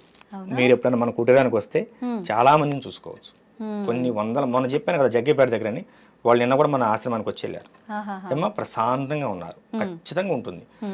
మనకి ఈ చండా ప్రయోగం అంటే అమ్మ పంది రక్తంతో చేస్తారు, తీసుకొచ్చి పంది రక్తం చల్లుతారు. అర్థమైందా? ఇవి ప్రయోగం ఏంటో కూడా తెలుసుకోవాలి. డాక్టర్ అనేవాడు వైద్యం చేయాలంటే రోగం పలానా తెలుసుకుంటేనే వైద్యం చేయగలుగుతాడు. ఈ ప్రయోగం ఏంటో కూడా తెలుసుకోకుండా గుడ్డిగా వీటి మీద వ్యతిరేకంగా చేసి బాగు చేద్దామనే ప్రయత్నంలో చిన్న చిత్తగా వాళ్ళు చాలా మంది ప్రాణాలు కోల్పోయే వాళ్ళు కూడా ఉంటారు. మేము గొప్ప అని చూపించుకోవాలని ఆలోచనతో చేస్తూ ఉంటారు నాన్న. దానివల్ల ప్రాణాలు కూడా కోల్పోతూ ఉంటారు. ఇంకా అవతల ప్రయోగం చేసిన వాడు గట్టివాడైతే వీళ్ళు ప్రాణాలు కూడా కోల్పోతారు. కనుక కాకపోతే ఒకటి నాన్న, ప్రయోగాలు ఎలా ఉన్నాయో జనంలో భయం కూడా అలాగే ఉంది. మనకు వచ్చే వాళ్ళలో ఒక 10 మంది వచ్చారనుకమ్మా, 2కో 3కో నిజమైన ప్రయోగం ఉంటుంది, మిగతా వాళ్ళు భయంతో వస్తారు.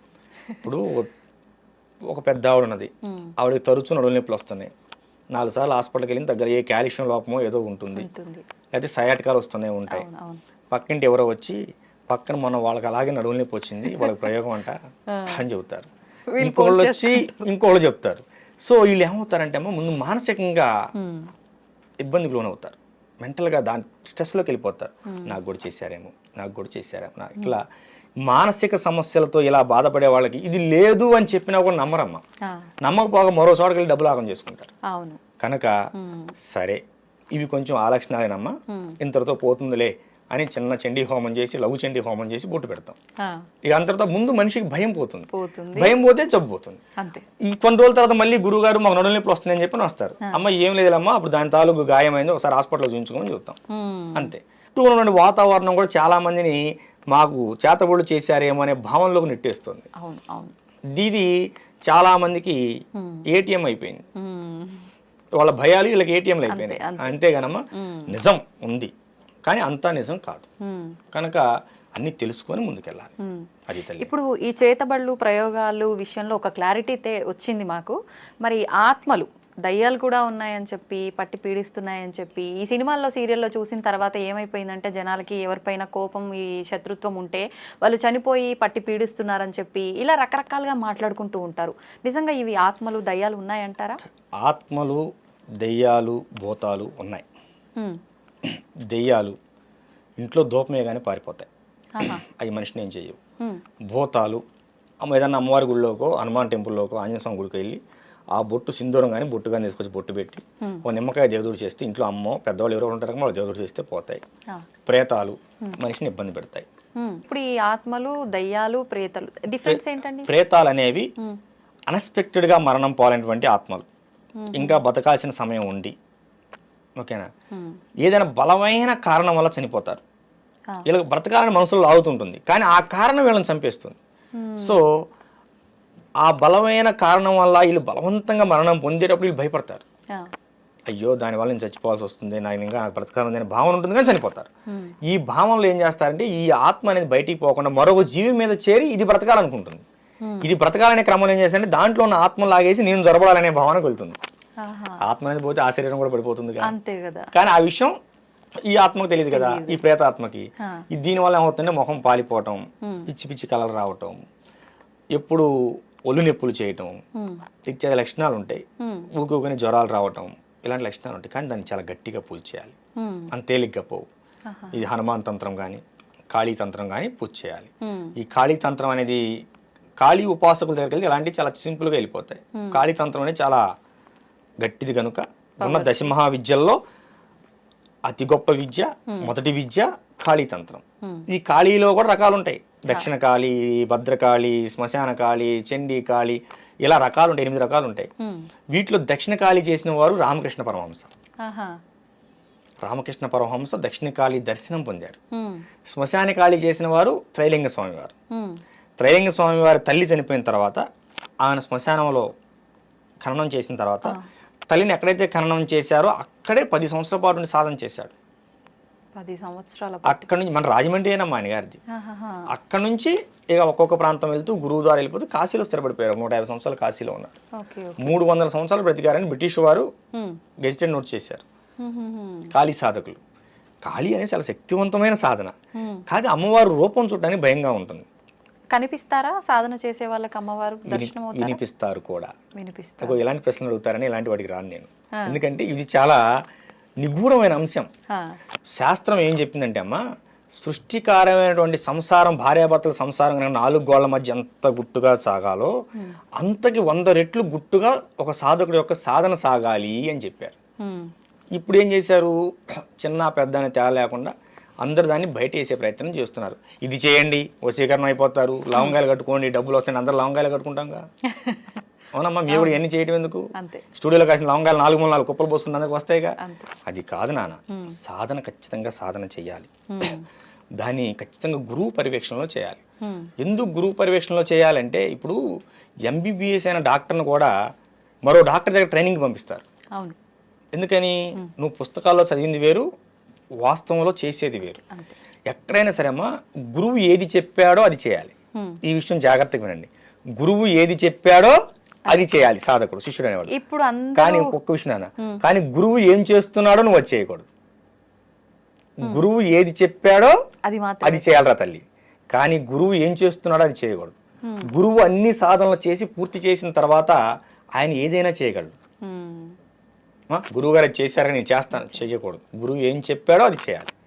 నా గురువు నాకు సగం వరకు నన్ను యోగి పూర్ణచంద్ర మహారాజు గారు నడిపించి లింగైక అమ్మవారి లలితాదేవిలో ఐక్యమైపోయారు. 2 సంవత్సరాలు బాధపడ్డాను. నాకెట్లా ఏంటిది ఏంటిది ఏంటిది అమ్మవారిని విపరీతమైన సాధన చేశాను, కాళీ సాధన. మరి నా గురువు నాకు నేర్పేళ్ళాడు కదా, అన్ని అసంపూర్ణంగా ఉండిపోయాయి. నా జీవితం ఎట్లా, నా జీవితం ఏంటంటే ఒక చోట వేద సదస్సు జరుగుతుంది. వేద సదస్సుకు నన్ను కూడా ఆహ్వానించారు. హిమాలయ బాబా ఆయన గారు కూడా హిమాలయాల నుంచి వచ్చారు. అక్కడ సిద్ధయోగి గారు వచ్చారు. సిద్ధయోగి గారు వచ్చినప్పుడు అక్కడ నేను స్పీచ్ ఇచ్చాను. ఇట్లాగే స్పీచ్ ఇచ్చి పక్కన కూర్చుంటే, నువ్వు బాధపడకు, గురువు లేడని నువ్వు బాధపడకు, రా అని చెప్పి నన్ను చేయబట్టి గదిలో తీసుకెళ్ళి, మా బాబు కూడా ఉన్నాడు అక్కడ, లోపల తీసుకెళ్ళి భోజనం పెట్టారు. మొట్టమొదటిసారి నాకు భోజనం పెట్టి, గురువు గారు నన్ను శిష్యుడిగా అంగీకరిస్తారా అని అడిగాను. చూద్దాం, అలా అడగకూడదు అన్నారు. తర్వాత ఎన్నో పరీక్షలకు నెగ్గి, ఆ పరీక్షల్లో నెగ్గిన తర్వాత ఈ కాళీ సాధనని గురువు గారు నాతో పూర్తి చేయించారు. ఎటువంటి పరీక్షలు మేము తెలుసుకోవచ్చా? అవి చెప్పిన అర్థమయ్యాయి కావు. ఓకేనా? ఒక గురువు శిష్యుడికి ఏ విధంగా పరీక్షలు పెడతారనేది ఆ క్షణంలో ఆ టైంలో ఏదైనా పెట్టవచ్చు, అంతే. దారిని వెళ్తూ మనం వదిలిపెట్టి వెళ్ళిపోవచ్చు. గురువు వచ్చిన దాకా నిలబడాలి మనం, లేదా గురువు గారు నేను పలానా చోట ఉన్నారు రమ్మంటే అప్పుడు వెళ్ళాలి. ఆహా. ఇలాంటివి చాలా ఉంటాయి. అన్ని సాధన కూడా చాలా కఠినంగా ఉంటుంది. ఖాళీ సాధన అంటే శ్మశానాల్లో చేస్తారు, రోడ్లెంబడి చేస్తారు, బట్టలు లేకుండా చేస్తారు. ఇలాంటివన్నీ ఉన్మాద ప్రవృత్తులు. నేను నాకు దేవస్థానంలో చేశాను, మన అఖిలాండేశ్వర అమ్మవారి దేవస్థానం. మా గురుదేవులు యోగి పూర్ణచంద్ర మహారాజు గారు వారి స్వహస్తాలతో శుద్ధమైన తాంత్రిక విధానంలో, వేదోక్తంగా కాదమ్మ, శుద్ధమైన తాంత్రిక విధానంలో అమ్మవారిని సర్వజ్ఞ పీఠం నాకు పీఠాన్ని ప్రకటించి, నన్ను పీఠాధిపతిగా ప్రకటించి 2016 అక్టోబర్ 2వ తేదీన దసరా నవరాత్రుల మహోత్సవాల్లో తెల్లవారుజామున బ్రహ్మముహూర్తంలో ప్రతిష్ఠించారు. నేను నా గుడిలోనే నేను ఖాళీ సాధన మొత్తం పూర్తి చేశాను. ఎన్ని సంవత్సరాలు పట్టింది మీకు సాధన కంప్లీట్ అవ్వడానికి? 2007 22. మరి నాకు సిద్ధయోగులు గారు వచ్చిన తర్వాత కదా పూర్తి అయిపోయింది. 2007 నుంచి మొదలు పెడితేను 2022కి పూర్తయింది. లెక్కేసుకోండి, 13 సంవత్సరాలు పట్టింది. 15 సంవత్సరాలు పట్టింది. ఇప్పుడు ఎలా ఉన్నారు సాధకులు? ఇవాళ మంత్రం ఇచ్చారు గురువు గారు, మనకి ఎప్పుడు ఫలితం వస్తుంది? మనం నెల చేసామే, లేదు నాన్న, నెల 2 నెలలు. అసలు మనకు ఒక దేవతా మంత్రం మనకు అర్థం కావాలంటే అమ్మ, నువ్వు ఆగకుండా రోజుకు 3 గంటల చొప్పున 180 రోజులు సాధన చేయాలి, జపం చేయాలి. అప్పుడు నీకు ఆసనం అంటే ఎలా కూర్చోవాలో అర్థమవుతుంది. అర్థమైందా? కూర్చునే విధానం కూడా ముఖ్యమా? చాలా ముఖ్యం నాన్న. అంటే అది కంప్లీట్ మీరు ఉపాసన పరులుగా ఉన్న వాళ్ళక, మాలాంటి సామాన్యులకు కూడానా? ఎవరైనా ఒక మంత్ర సాధన చేయాలంటే ఆసన శుద్ధి కావాలి, ఆత్మశుద్ధి కావాలి, శరీర శుద్ధి కావాలి. గురువు శరీర శుద్ధి చేసి నీకు మంత్రాన్ని ఇస్తాడు. ఈ మంత్ర సాధనలో ఇన్నాళ్ళు దీన్ని చెయ్యి అంటాడు, చేయాలి. చేస్తే అప్పుడు మనం ఆత్మశుద్ధి శరీర శుద్ధి సాధించుకున్నాం అనే విషయం మనకు ఎలా తెలుస్తుందంటే, అక్కడి నుంచి ఇంకో మెట్టు ఎక్కిస్తారు గురువు సాధనలో. లేదు నానా, మా గురుదేవులు నన్ను బంగారం అంటాడు. లేదు బంగారం, ఇంకా చేయాలి అంటే చేయటమే. అంటే మనం ఎక్కడో పొరపాటు చేసాము. వారాహి సాధన 40 రోజులు ఇచ్చారు దీక్ష, నాకు 6 నెలలు చేయించారు. ఇంకా అవలేదు దీక్షలో, వారాహి దీక్షలోనే ఉన్నాను నేను. అవునా? రేపు పౌర్ణానికి అవుతుంది, పౌర్ణానికి పూర్ణం అవుతుంది అన్నారు నిన్నే గురుదేవులు. 40 రోజులు దీక్ష, మండల దీక్ష కాలం అని వారాహి దీక్ష ఇచ్చి 6 నెలలు చేయించారు. ఎందుకని? మీరు లోపం చేస్తున్నారా లేదంటే ఏంటి? ఎందుకని అనే ప్రశ్న గురువును అడగకూడదు. అడిగిన రోజు నువ్వు శిష్యుడిగా పనికిరావు. ఒకవేళ మీకేమైనా అర్థమైందా ఎందుకు ఇలా జరుగుతోంది అని గురువు గారిని ప్రశ్నించకపోయినా? అంటే వారాహి దీక్ష అనేది శక్తి దీక్ష. అంటే మనకు బాడీ గార్డ్. నాకు భవిష్యత్తులో ఆమె అవసరం ఎక్కువగా ఉన్నదేమో. ఇప్పుడు ఈ ఆధ్యాత్మిక ప్రపంచంలో, లౌకిక ప్రపంచంలో శత్రువులు కనిపిస్తారు నాన్న, ఆధ్యాత్మిక ప్రపంచంలో శత్రువులు కనిపించరు. కనుక ఆధ్యాత్మిక ప్రపంచంలో నాకు భవిష్యత్తులో ఏమైనా శత్రు బాధలు ఉంటాయేమో శత్రువు వలన, కనుక అది నా వరకు చేరకూడదంటే ఏమని చేయవలసి ఉంటుందేమో. నాకు అసలు ఆలోచన కూడా లేదు. గురుగారి వారాహి నవరాత్రులప్పుడు గురుగారి ఫోన్ చేశారు, నాన్న నీ వారాహి దీక్ష ఇస్తున్నా, మొదలుపెట్టాం. 41 రోజులు అయిపోయింది గురుదేవా అని ఫోన్ చేశాను. మెసేజ్ పెట్టమే, వారు స్పందిస్తే మనం తిరిగి ఫోన్ చేయాలి, అంతేగాని ఫోన్ చేయకూడదు. మెసేజ్ పెట్టాము, అందులోంచి మెసేజ్ నాకు ఫార్వర్డ్ అయింది, నాన్న నీ దీక్షను 6 నెలలు పొడిగించాను, చేసుకో. మరి అంత కఠినంగా ఉంటుంది వారాహి దీక్ష అనేది. మరి 6 నెలల నుంచి చేస్తున్నాడు, చిన్న విషయం. దీక్షలు అనేవి గురుముఖంగానే తీసుకోవాలి, గురువు ఆధ్వర్యంలోనే చేయాలి, గురువు ఆధ్వర్యంలోనే దాన్ని ముగించాలి దీక్ష. అప్పుడు నువ్వు సాధకుడిగా శక్తిపరుడు అవుతావు. నేను మంత్రం చేశాను నాకేం తెలియలేదు, నేను కొన్ని రోజులు సాధన చేశాను తెలియలేదు, లేకపోతే మేము 10 సంవత్సరాలు సాధన చేస్తున్నామని ఎర్రబట్టలు కట్టుకుంటే ఏమీ లేదు. ఏమా ఇప్పుడు కెమెరాల చిప్ లేకుండా ఎంతసేపు వీడియో తీస్తే ఉంది అంతే.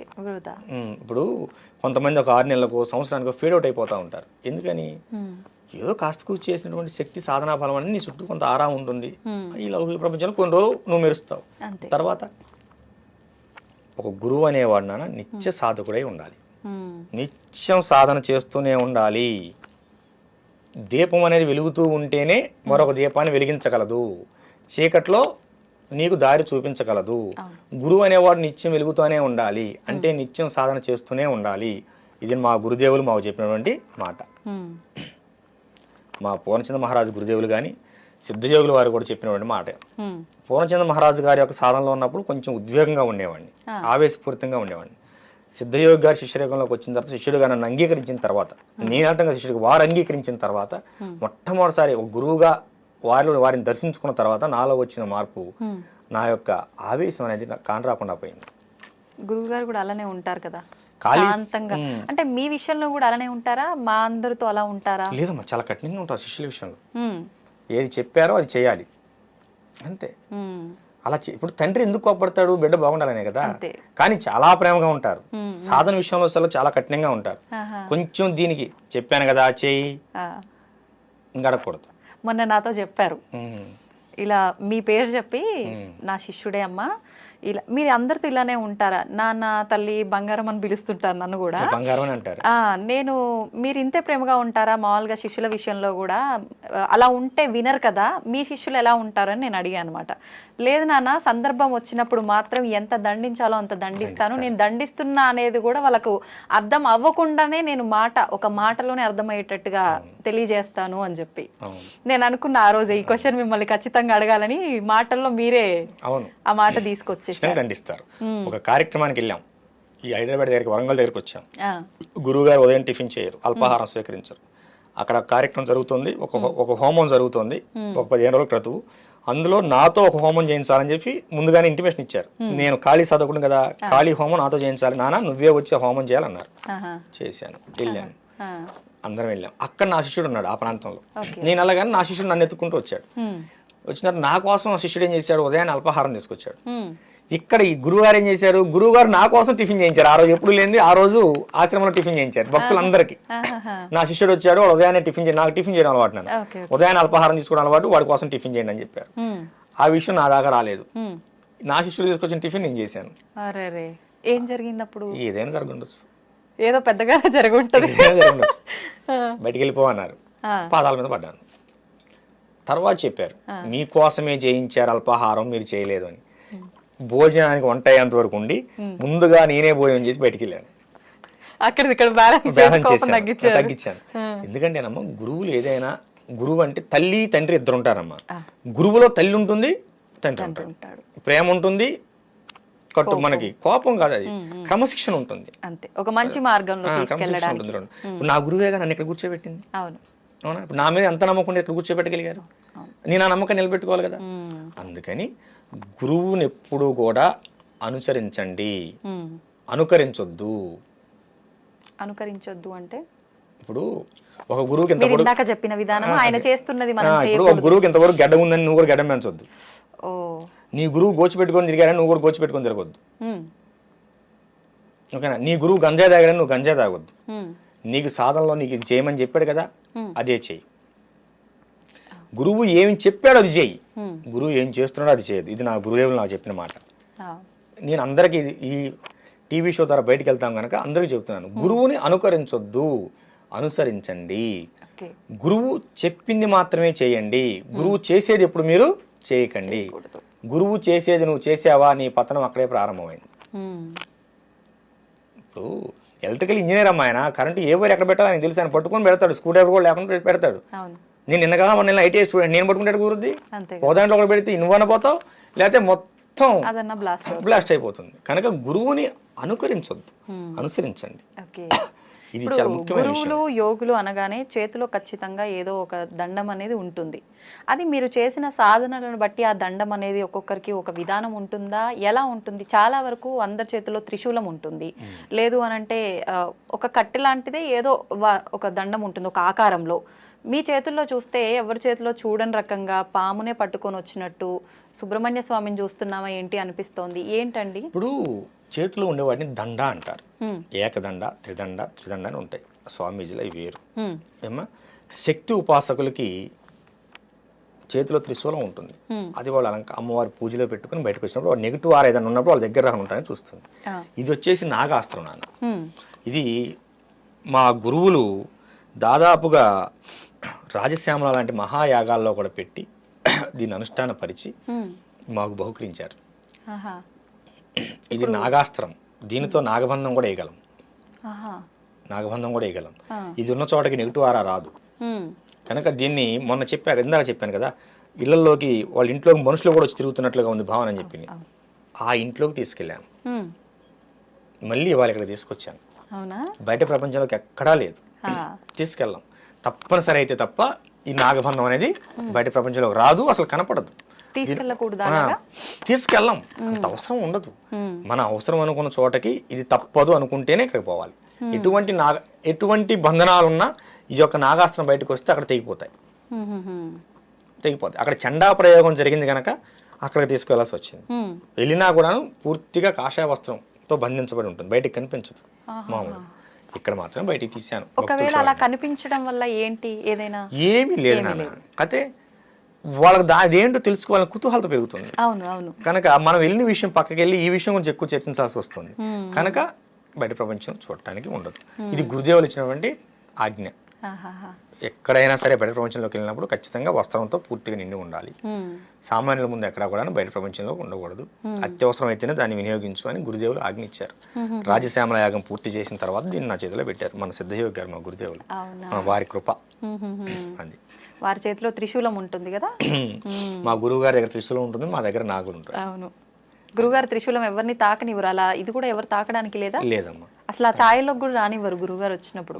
గురువు అసలు లేదుగా, ఛాన్స్ లేదు. మేము పట్టుకోవచ్చు.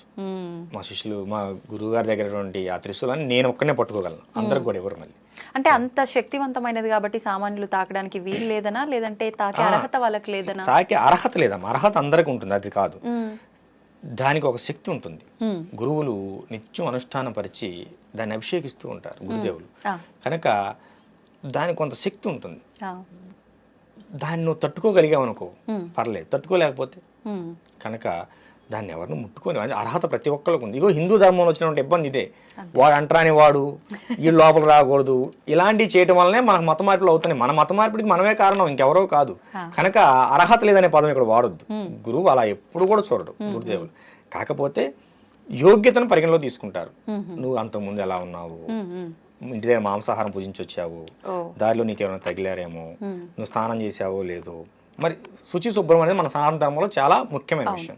కనుక అందులో గురువులు ఏం చేస్తారంటే ఒక ఆయుధాన్ని, దాన్ని అస్త్రమే అనుకో, ఆయుధమే అనుకో, ఆభరణం అనుకో, దాన్ని గురు పరంపరలో శిష్యుడికి ఇవ్వడానికి ఇష్టపడతారు. కనుక దాన్ని ఎవరిని ముట్టనివ్వరు. దాన్ని ఎవరన్నా శిష్యుడు ముట్టాడు అంటే వాడికి అనుగ్రహిస్తారు భవిష్యత్తులో అని అర్థం. మరి నేనైతే ముట్టాను, మరి నాకు అనుగ్రహం ఉందో చూడాలి. ఓకే. అయితే ఇప్పుడు మన సనాతన ధర్మం, మన హిందూ ధర్మం అనగానే మనకు గుర్తొచ్చేది భగవంతుడు, పూజలు, ఇవన్నీ కూడా. ముఖ్యంగా మీరు ఇందాక చెప్పినట్టు హనుమాన్ చాలీసా చదువుకోమన్నప్పుడు బ్రహ్మ ముహూర్తంలో చదివితే ఎక్కువ ఫలితం అన్నారు. ముఖ్యంగా ఈ బ్రహ్మ ముహూర్తానికి చాలా విశేషం ఉంది అని చెప్పి, ఆ సమయంలో కనుక మనం ఏం చేసినా చేయకపోయినా భగవంతుడికి సంబంధించి కనీసం నిద్ర లేచి మనం నిత్యం చేసుకునే విధానాలైనా ఆచరించాలని చెప్పి అంటూ ఉంటారు. ఎందుకని ఆ ముహూర్తంలో అంత గొప్ప ఏముంది అసలు? బ్రహ్మ ముహూర్తం, ప్రాతకాలం, ప్రదోషకాలం, సంధ్యాకాలం. బ్రహ్మ ముహూర్తం 4 గంటల నుంచి 6 గంటలకి. ప్రాతకాలం అంటే ఉదయ గడియలు, సూర్యుడు ఉదయించిన దగ్గర నుంచి. సంధ్యాకాలం అంటే సాయంత్రం 4 తర్వాత నుంచి 6 గంటలకు వచ్చే కాదు. ప్రదోషకాలం, అదే దాన్ని ప్రదోషకాలం అంటారు.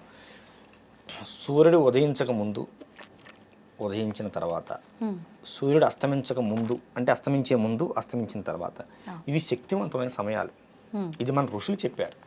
ఇవి చాలా శక్తివంతమైన సమయాలు. ప్రదోషకాలంలో సాయంత్రం పూట గోవులు నడుస్తూ ఉంటే ఆ గోధూలి మీద కనుక పడితే మనం స్నానం చేసిన పని లేదు, దాన్ని గోధూలి స్నానం అంటారు, గిట్ల నుంచి స్నానాన్ని. అది ఆ సమయంలో మనకి ప్రకృతి నుంచి శక్తి అనేది గట్టిగా ఉత్పన్నం అవుతూ ఉంటుంది.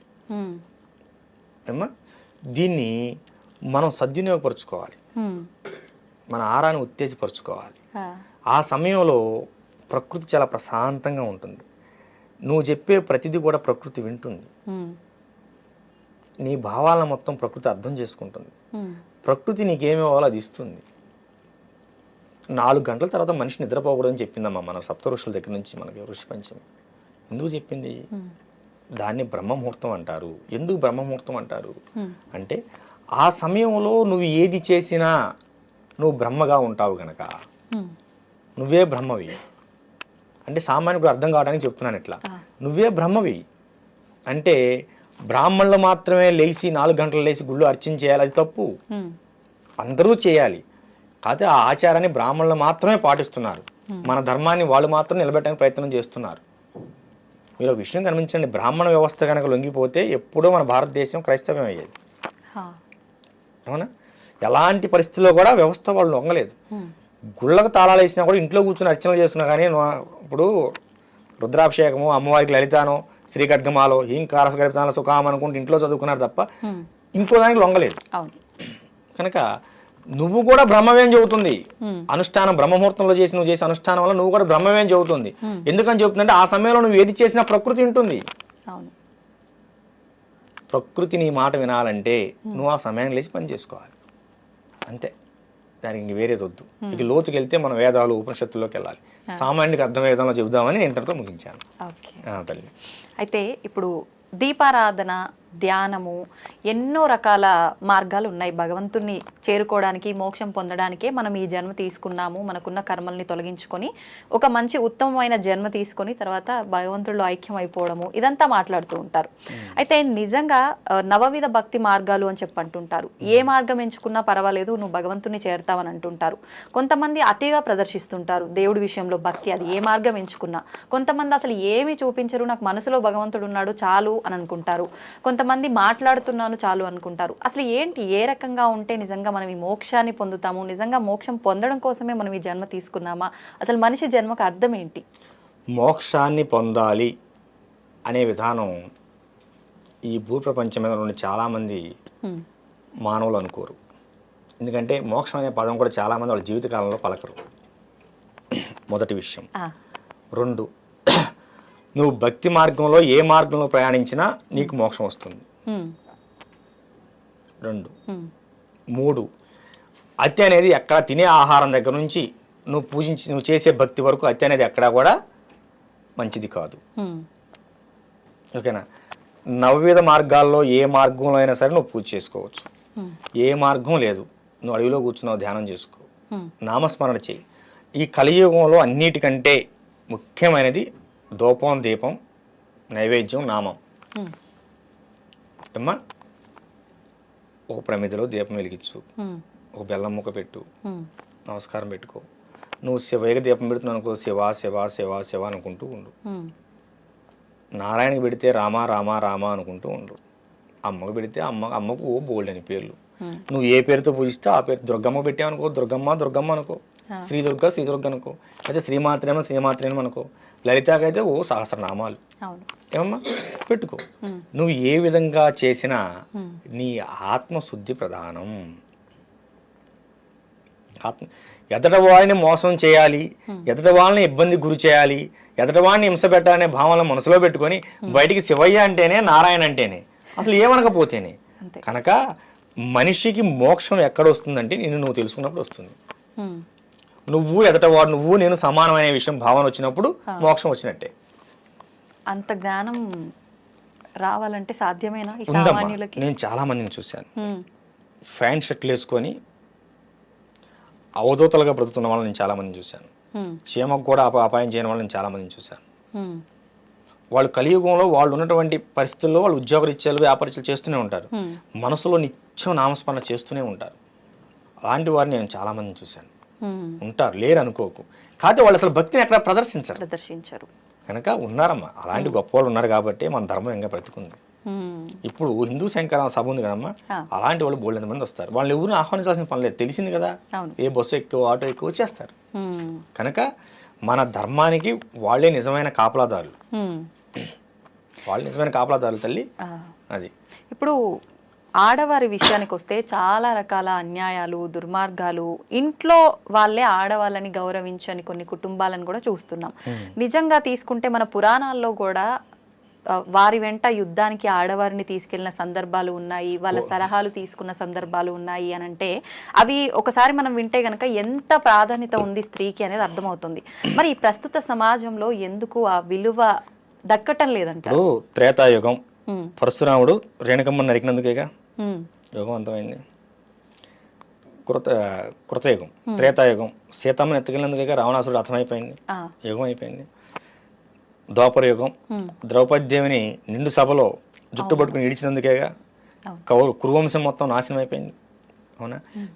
స్త్రీ జోలికి వెళ్ళినప్పుడు ఎవడు వంశమైన నాశనం అవ్వాల్సింది. స్త్రీని హింస పెట్టిన తర్వాత, స్త్రీని అఘోరపరిచిన తర్వాత, స్త్రీ యొక్క ధనమాన ప్రాణానికి అపాయం కనుక జరిగితే ఖచ్చితంగా దానికి మూలం ఎవడైనా సరే వాడు వంశం ఆగమైపోతుందమ్మా. ఎందుకంటే దీని గురించి చెప్పుకోవాల్సిన అవసరం లేదు. నీకు 3 ఎగ్జాంపుల్ చెప్పాను. ఓకేనా?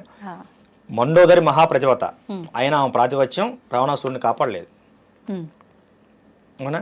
గాంధారి మహాప్రతివత భర్తను పెళ్లి చేసుకునే ముందే కళ్ళకు గంతలు కట్టుకుంది. పెళ్లి చేసుకుని ఎవరైనా కళ్ళకు గంతలు కట్టుకోవచ్చు, తప్పు. పలానా వ్యక్తిని నువ్వు వివాహం ఆడాలి తల్లి అన్నప్పుడే నా భర్త గుడ్డివాడు కనుక నేను కూడా గుడ్డిదానికి ఎలా ఉండాలి ఇప్పటి నుంచే నేర్చుకోవాలని చెప్పి ఆమె కళ్ళకు గంతలు కట్టుకుంది. మహాప్రతివత. పుత్ర ప్రేమ. కొడుకులు తప్పు చేస్తుంటే ఏం చేయలేకపోయింది. అమ్మా నిండు సభలో ద్రౌపది ఏకవస్త్రంతో రజస్వలైనటువంటి స్త్రీని ఏకవస్త్రంతో ఈడ్చినప్పుడు వికర్ణుడు మాత్రమే అడ్డు చెప్పాడు. వికర్ణుడు మాత్రమే అడ్డు చెప్పాడు. లేచి ధర్మరాజు ఓడిపోయిన తర్వాత పందెం కట్టాడు, ఇది నగ్గదు, ఈ కురు సభలో ఇంతమంది గొప్ప గొప్ప ఉన్నారు, భీష్ముని తాత అది నువ్వు అన్యాయం చేస్తున్నావు, ఇది కరెక్ట్ కాదు అన్నప్పుడు కర్ణుడు దుర్యోధనుడు గద్దిస్తారు వికర్ణుడిని, నీకేం చేస్తుంది వర్మి అని. చివరికి వికర్ణుని చంపాల్సి వచ్చినప్పుడు భీముడు బాధపడతాడు. వికర్ణ నువ్వు మా వంశంలో నువ్వు మా తోడుగా మాకు తోడుగా పుట్టవలసిందిరా. కురువంశంలో కురు సభలో అంతమంది కౌరవ సభలో ద్రౌపదిని అవమానిస్తుంటే నువ్వు ఒక్కడవే నిలబడి మాట్లాడావు, కానీ యుద్ధ నీతి నేను చంపక తప్పలేదురా అంటే నా ధర్మం నేను మాట్లాడాను అన్నయ్య ఆ రోజున, నీ ధర్మం నువ్వు కానీ అని చెప్పి అంటాడు. తప్పదు, నా ధర్మం నేను మాట్లాడు, కానీ నా మాట విలువలేదుగా, ద్రౌపదిని ఎవరు ఆపలేదుగా, నా మాట లెక్కలేదు కదా. ఈ యుద్ధం వచ్చింది, నేను నీకు శత్రుపక్షంలో ఉన్నాను కదా, కానీ యుద్ధం చేద్దాం, సావో గెలుపో ఓటమో మరణమో జీవమో కానీ అంటాడు, చచ్చిపోతాడు, భీముడి చేతులు చనిపోతాడు. వాడిని చంపిన తర్వాత కూడా భీముడు కళ్ళం నిలబెడతాడు, వికర్ణ ఎంత పని అయిందిరా అని. ఏమా శత్రువును సైతం కంటతడి పెట్టేలాగా చేసిందా లేదా వాడి నీతి చేసింది. ఏమా ధర్మం ఎప్పుడు కూడా ఒంటరిగా ఉన్న విజయం సాధిస్తుంది, దానికి నీతి ఎప్పుడు తోడై ఉంటుంది. ఓకేనా. ఇప్పుడు ఇంతమందిని కాపాడిన కృష్ణుడు అభిమన్యుని ఎందుకు కాపాడలేదు? అహంకారం పొడిచినప్పుడు వాడు అహంకార పూర్తయినప్పుడు ఎవడైనా పతనం అవ్వాల్సిందే. రథసారథి అర్జునుడు రథసారథి. అభిమన్యుడు అంటాడు, నానా అభిమన్య ఇంత కురుసాం జరుగుతుంది, మనం లోపలికి వెళ్ళకూడదు, వద్దు నానా పరిస్థితులు బాగలేవంటే, నేను ఇప్పుడు మంచి ఆవేశంగా ఉన్నాను, ఇప్పుడు శ్రీకృష్ణుడు అర్జునుడు ఎదురైనా కూడా వాళ్ళని కూడా చంపేస్తా అంటాడు. కథం, వాడి జీవితం అంతటితో ముగిసిపోవాల్సిందే. అంటే అహంకారం ఎంత స్థాయికి వెళ్ళిందంటే దేవుని సైతం చంపుతానే స్థాయికి వెళ్ళిపోయింది. మేనమామ దేవుడితో సమానం. ఓకేనా. కనుకమ్మ స్త్రీని అవమానించిన, అవహేళన చేసిన, తన యొక్క ధన మాన ప్రాణానికి ఇబ్బంది కలిగించిన ఖచ్చితంగా వాడు వంశమే నాశనం అవుతుందమ్మా. ఇప్పుడు ఎక్కడైనా సరే చూడు, వంశాలే నాశనమే, ఒక్కడి నాశనం కాలేదు, వాడు వంశమే నాశనం అయిపోయింది. సో కనుక ఇది తెలిసిన వాడెవడు కూడా స్త్రీ జోలికి వెళ్ళాడు. అది వెళితే వాడు సుఖంగా ఉండలేడు. 3 యుగాల నుంచి చెబుతున్నారు, అయినా ఈ మూర్ఖులు మారట్లేదు. చూద్దాం. అయితే ఇప్పుడు ఈ దుర్మార్గపు ఆలోచనలు ఇవన్నీ ఏదైతే ఉన్నాయో వాళ్ళ గత జన్మల పాపపు కర్మల యొక్క ఫలితము అనుకోవచ్చా, లేదు అనంటే ప్రస్తుతం ఉన్న ఆహారం యొక్క ప్రభావము అనుకోవచ్చా, ఏమనుకోవచ్చు అంటారు? ఇప్పుడు మనిషికి ఒక జబ్బు చేసింది అనుకోమ్మా, అది గత జన్మకు సంబంధించినటువంటి కర్మఫలం. గత జన్మ కర్మలు అనేవి రోగాల రూపంలో ఈ జన్మలో ఎంటపడుతూ ఉంటాయి, రుణబంధాలు అనేవి పిల్లల రూపంలో ఇవ్వబడుతూ ఉంటాయి. ఇప్పుడు వీళ్ళు చేసే అహంకారపూరితంగా చేసే ఆహారాలు, తినే ఆహారపు అలవాట్లు, ప్రతిదానికి మాంసాహారం కావాలి, ఉన్మాదం పెరిగిపోతుంది. తినే ఆహారం, మనం చూసేటువంటి విధానం, మన మనసులో నుండి ఆలోచన విధానం ఖచ్చితంగా పనిచేస్తాయి. కడుపులో పోయేది, కళ్ళతో చూసేది ఖచ్చితంగా మన బుర్రను పాడు చేస్తుంది. బాగు చేయడం కానీ పాడు చేయడం కానీ రెండు కూడా అదే చేస్తుంది. ఏమ్మా ఇప్పుడు చాలామంది అంటుంటారు, సనాతన ధర్మంలో మాంసాహారం తినొచ్చా అని. తినొచ్చా, కానీ చాలా మంది తినకూడదు అని చెప్తున్నారు కదా.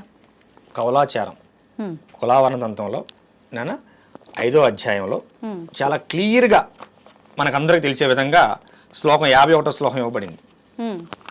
ఏంటంటే దానికి ఒక కారణం చెప్తా.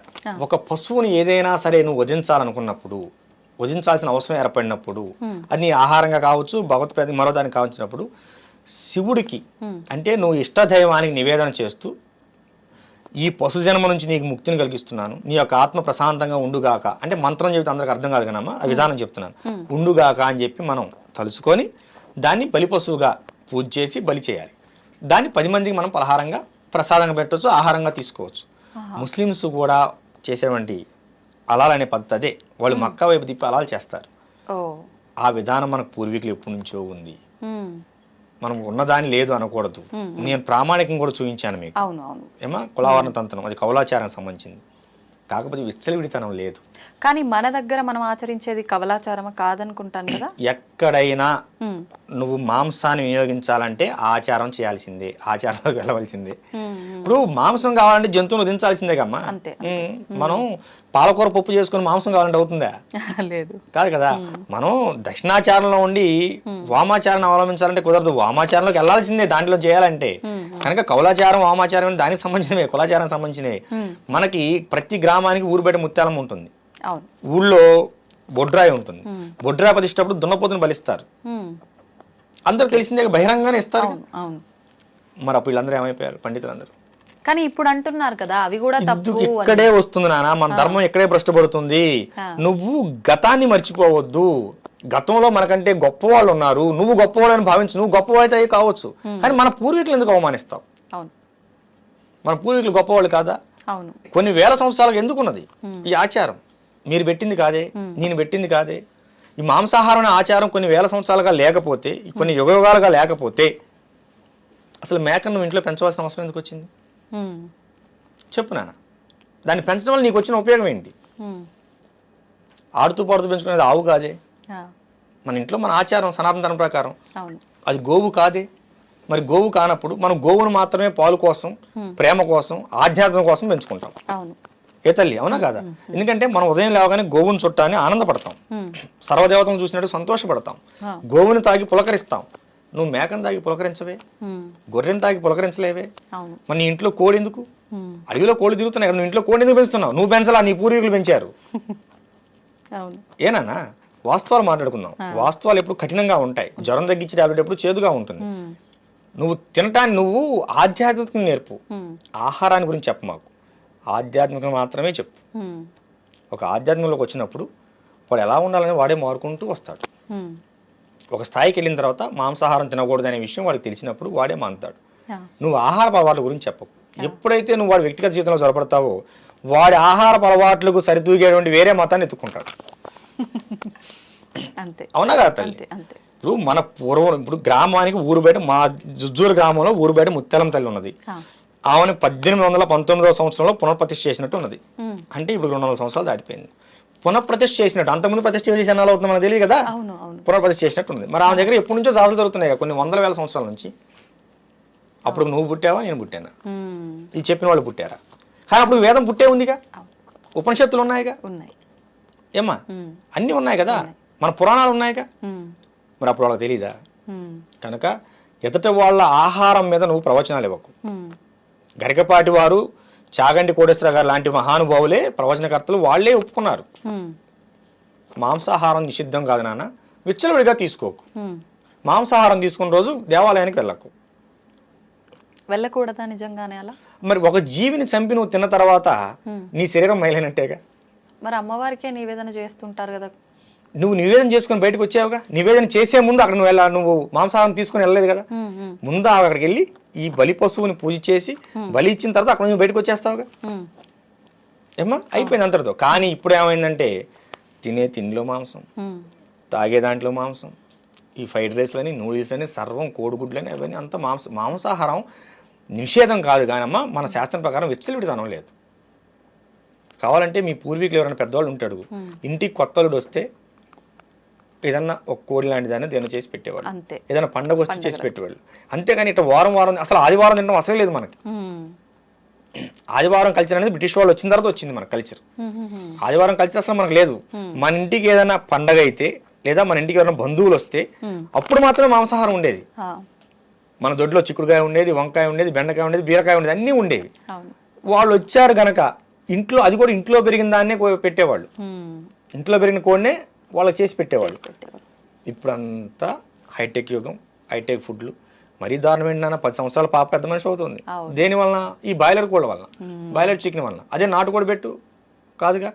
ఈ పిల్లలు కూడా అవే తింటారు, అవే కావాలి, పలావులు, బిర్యానీలు. కనుకమ్మా మాంసాహారం నిషేధం కాదు, అలా అని విచ్చలవిడితనం లేదు. ఖచ్చితంగా ఉగాది ఉన్నది, ఉదయాన్ని పంచాంగం చూసుకొని వచ్చి సాయంత్రం పొలం మొదలు పెట్టుకుని వచ్చి అదే రోజు సాయంత్రం ఈ జంతు బలి చేసుకుంటారు, గ్రామ దేవతలు జంతు బలి చేసుకుంటారు. పల్లెటూరులో ఉన్నది ఉగాది రోజు చేస్తారు. మా వంశపారంపర్యం మా కులదేవత అంకమ్మ తల్లి, ఆమె ఉగాది రోజు ఖచ్చితంగా బలి ఉంటుంది. మాకు 5-6 తరాల పైనుంచి ఉన్నది. మా అమ్మవారు సొంతంగా మా నాన్నగారు ఉమ్మడిగా ఉన్న దేవస్థానాన్ని తీసేసి మా కోసం విడిగా దేవస్థానం నిర్మాణం చేశారు. నేను ఒక పీఠాధిపతిని అయిన తర్వాత నేనే ఆపలేకపోయాను ఉగాది బలిని. మా అమ్మగారు మా నాన్నగారు ఆ మాట తీసుకున్నారు. మనకి మా నాన్నగారికి జ్ఞాపకం వచ్చినప్పుడు 5-6 తరాలు, ఇప్పుడు మీరు 7-8 తరాలుగా మనకు అమ్మవారు ఉన్నది. నాన్న నువ్వు ఇలా పీఠాధిపతి అయ్యావు, అయినంత మాత్రాన నువ్వు మన వంశం పరంగా వస్తున్న ఆచారాన్ని ఆఫ్ చేస్తే ఒప్పుకోను. మిగతా 360 రోజులు నీవి, 65 రోజులు నీవి, ఉగాది మాత్రం అమ్మవారిది. ఆ రోజు అమ్మవారికి వదిలేయాలి నువ్వు. ఆ రోజు అమ్మవారికి జాతర జరగాల్సిందని చెప్పి మా నాన్నగారు నా దగ్గర మాట తీసుకున్నారు. ఎన్ని తరాల నుంచి వస్తుంది. ఇగో ఇలాంటి వాటిని అడ్డగోలు ప్రసంగాలు చేసి ఆపటం వల్లనే ఇవన్నీ ఇబ్బందులు వస్తున్నాయి. సరే ఆఫ్ చేయనా, ఏ మాంసాహారం వద్దు, తోటకూర కట్ట కోసం కొట్టుకుంటారు, కొత్తిమీర కట్ట కోసం కొట్టుకుంటారు. అవునా, కేజీ టమాటాలు 50 రూపాయలు అయితేనే తినగలిగే వాళ్ళు లేరు. ఇప్పుడు మాకు 30% ఉన్నారమ్మా, మొత్తం మీద 20 to 30% ఉన్నారు వెజిటేబుల్స్. 100% అయ్యారనుకుందాం. ఓకేనా, నువ్వు ఇంటర్వ్యూ ఆఫ్ చేసి తోటకూర ఎక్కడ అమ్ముతున్నారో ఎత్తుకోవాల్సి వస్తుంది. ఇంకా నీకు దొరకదు. మాటలు చెప్పడం వేరు నాన్న, మనం వాస్తవికత జీవితంలో జీవిద్దాం. మనం వాస్తవికతంగా జీవిద్దాం. నేను ఫైనల్గా చెప్పేది ఏంటంటే, మాంసాహారం నిషేధం కాదు, కానీ విచ్చలవిడితనం లేదు. మీకు తెలియకపోతే ఈ కులవర్ణ తంత్రాన్ని ఒకసారి చూడండి. దాంట్లో ప్రత్యేకించి ఒక పశువును బలిచ్చే ముందు ఏ మంత్రం చదవాలో కూడా మంత్రం కూడా ఉన్నది. ఆ మంత్రం అనేది నువ్వు పక్కన బయట ప్రపంచంలో తీసుకొచ్చి 10 మందికి నేర్పితే మన వాళ్ళు ఇంకో చోటకి వెళ్ళి అలాగ మాంసం తినాల్సిన అవసరం ఉండదు. మనం చెప్పం, వాడిని చేయనీయం. ఇప్పుడు వాడి వృత్తి వాడు చేసుకుని బ్రతుకుతుంటే వాడిని వద్దంటాం. నువ్వేమి ఆ వృత్తిలో ఎలా నడవాలో నువ్వు నేర్పవు. ఏమ్మా, రేపు సంక్రాంతి తర్వాత ఈ మంత్రాన్ని ఒక 10 మందికి నేర్పుదాం అనుకుంటున్నాను. ఈ మాంసాహారం జంతు బలి మంత్రాన్ని బాబు, హలాల్ మంత్రం ముస్లింస్కే కాదు హిందువులకు కూడా ఉన్నది, బలి మంత్రం అని చెప్పి ఒక 10 మందికి నేర్పితే ఈ 10 మంది వెళ్ళి ఇంకో 10 మందికి నేర్పుతారు. మరి ఇప్పుడు పనిలో పని చెప్పేస్తే లేదు నాన్న, గురువు గారు అనుమతి లేదు. అవునా, సరే గురువు గారిని అడిగి చెబుదామని ఆగాను. ఒకవేళ మీరు గురువు గారు అనుమతి ఉన్నా ఇలా వీడియో రూపంలో అందరికి చెప్పొచ్చు. అవకాశం ఉంటే మళ్ళీ మీ ఛానల్లోనే చెబుతాను విషయాన్ని అంతా. ఓకేనా, అది ఖచ్చితంగా చెప్పాలి నాన్న. ఇప్పుడు కటిక వాళ్ళ ఒక తెగ ఉన్నది, మన హిందూ ధర్మంలో కటిక తెగ ఒకటి ఉన్నది. అవునండి, వాళ్ళే మాంసాహారం చేస్తారు. వాళ్ళు గాని రజకులు గాని చేయొచ్చు. అసలు వాళ్ళిద్దరికి తప్పు లేదు. రజక వర్ణానికి కానీ కటిక వర్ణానికి కానీ తప్పు లేదు. అసలు ఆ వర్ణం వాళ్ళే లేరు ఇప్పుడు. ఏమైపోయారంటారు? వర్ణాలన్నీ మాయమైపోయినాయి అమ్మా, మనమే మాయం చేసుకుంటున్నాం. నువ్వు వెళ్ళి ఎక్కడో తెచ్చుకుంటున్నావు, వీడి కొట్లో కొనవు, వీడి ఎండలో ఎగలు తోలుకుంటాడు, వీడికి భార్యాపిల్లలు ఉంటాడు కదా, వీడు వాడి కింద కూలికి వెళ్తున్నాడు. మన ధర్మాన్ని మనం బతికించే ప్రయత్నం చేయాలి. అవును, ఈ తిండి మీద బట్టల మీద పక్కన పెట్టు. మన ధర్మంలో ఎవడన్నా వెనకబడిపోతున్నాడంటే ఒక వర్ణం వాళ్ళు ఎందుకు వెనకబడిపోతున్నారు దాని మీద దృష్టి పెట్టండి. దేవాలయ మాన్యాలు మొత్తం అమ్ముకున్నారు. ఇవాళ వచ్చి సేవ చేయమంటే ఎవడో ఎలా చేస్తాడు? ఇప్పుడు మా నాన్నగారు అమ్ముకున్నారమ్మా, మా దేవాలయం భూమి ఉందనుకుందాం, మాన్యం 4 ఎకరాలు మా నాన్నగారు అమ్ముకున్నారు. నన్ను వచ్చి దేవాలయం సేకరించమని ఎందుకు చేస్తాను? నాకు హక్కు లేనప్పుడు బాధ్యత లేదు కదా. అదే కదా, నేను నా హక్కును కోల్పోయాను. నాకున్న దేవాలయం సంబంధించిన ఆస్తి మీద హక్కు నేను కోల్పోయినప్పుడు నాకు దేవాలయం బాధ్యత ఎందుకు ఉంటుంది? ఇది రాజకీయ కోణంలో జరిగిన కుట్రమా. రేపు హైందవ శంకరంలో అదే చేస్తున్నాం. ఖచ్చితంగా మన దేవాలయ ఆస్తులను మనం తిరిగి వస్తే మళ్ళీ మన దేవాలయాన్ని కలకలాడుతుంది. 1,00,000 ఎకరాలు పైన ఈ 2 తెలుగు రాష్ట్రాల్లో 1,00,000 ఎకరాల పైన అన్యాక్రాంతం అయిపోయింది మన దేవాలయ భూములు. లెక్క ప్రకారం 1,40,000 చిల్లరమ్మ, 1,40,000 ఎకరాలు అన్యాక్రాంతం అయిపోయింది. అది తల్లి. అయితే ఇప్పుడు భగవంతుడు ఒక్కరే అంటారు కదా. అవును, కానీ శివుడిగా, కృష్ణుడిగా, రాముడిగా రకరకాల రూపాలతో రకరకాల పేర్లతో ఆరాధిస్తూ ఉంటాం, ఎవరికి నచ్చిన రూపంలో వాళ్ళు. ఎందుకు భగవంతుడు ఒక్కడే అయినప్పుడు ఇన్ని రూపాల్లో ఎందుకు ఆరాధించాలంటారు? ఈ ప్రశ్న అడగాల్సినంత అవసరం ఏముంది? నా చిన్న ప్రశ్న. నేను యోగి నరేంద్రానంద స్వామీజీని. మా నాన్నగారికి నేను 5వ సంతానం, చిన్న కొడుకుని. మా అన్నయ్యకి నేను తమ్ముడిని, 3 అక్కలకి తమ్ముడిని. ఇప్పుడు మా అన్నయ్య గారి పిల్లలకి నేను బాబాయిని. ఓకేనా, నా భార్యకి నేను భర్తని, మా అత్తయ్య గారికి నేను అల్లుడిని. నా మీద చెబుతాను, ఇంకోటి వద్దు. నా పిల్లకి నేను తండ్రిని. ఇప్పుడు మా అక్కయ్య గారి పిల్లలకి నేను మేనమావని. నాలో ఎంతమంది కనిపించారు నీకు? ఎన్ని పేర్లు కనిపించాయి? ఒక సామాన్యమైన నాకే ఇన్ని బంధాలు, ఇన్ని పేర్లు ఉన్నప్పుడు భగవంతుడు ఉంటే తప్పేంటి? మరి భగవంతుడు ఒక్కడే అని చెప్పడం ఎందుకు? నేను ఒక్కనేగా. మీరు ఒక్కరే, మీ పక్కనున్న వాళ్ళందరికీ మీరు ఒక వరసతో అలా ఒక బంధం ముడిపడి ఉంది. అవును, అంతేగాని ఇప్పుడు భగవంతుడు కూడా అంతే. ఇప్పుడు నేను చూసే కోణంలో నాకు శివుడు, నువ్వు చూసే కోణంలో నీకు విష్ణుమూర్తి. ఓకేనా, ఇంకోళ్ళు చూసే కాలంలో లక్ష్మీదేవి. ఇప్పుడు కాళికాదేవి ఎన్ని అవతారాలు ఉన్నాయి? పార్వతీదేవి ఏదైనా పార్వతి నుంచి వచ్చిన అంశే. ఓకేనా, పార్వతీదేవి ఒక్కరే. సుమ్ముని సంపాదించినప్పుడు దుర్గగా వచ్చింది, రక్తబీజం సంపాదించినప్పుడు కాళిగా వచ్చింది, ఏమ్మా పరివారాన్ని కాపాడగా వచ్చినప్పుడు వారాహిగా వచ్చింది, శాంతమూర్తిగా ఉన్నప్పుడు లలితగా వచ్చింది. సందర్భాన్ని బట్టి భగవంతుడు తన రూపాన్ని వ్యక్తపరిచాడు. ఇప్పుడు ఇక్కడ కరెంట్ ఒకటే, బయట నుంచి వచ్చిన కరెంట్ ఒకటే. వెలుతురు కావాలన్నప్పుడు లైట్లోకి వెళ్ళింది, ఏసీ చల్లదనం కావాలన్నప్పుడు ఏసీలోకి వెళ్ళింది. అంటే ఏసీలోంచి కరెంట్ ఈ విధంగా వ్యక్తపడుతుంది. అంటే మనం ఏ విధంగా కావాలనుకుంటే భగవంతుడు ఆ రూపంలో దర్శనమిస్తున్నాడు. అదే మన ధర్మం యొక్క గొప్పతనం. నేను ఈ పేరుతోనే ఉంటాను, నన్ను ఇలాగే ఆదరించాలి, నన్ను ఇలాగే కొలవాలి, ఈ పేరుతో కొలవకపోతే మిమ్మల్ని చంపేస్తాను, అది ఈ పేరుతో కొలవాలని చంపేయండి అని మన ధర్మంలో ఎక్కడా లేదు.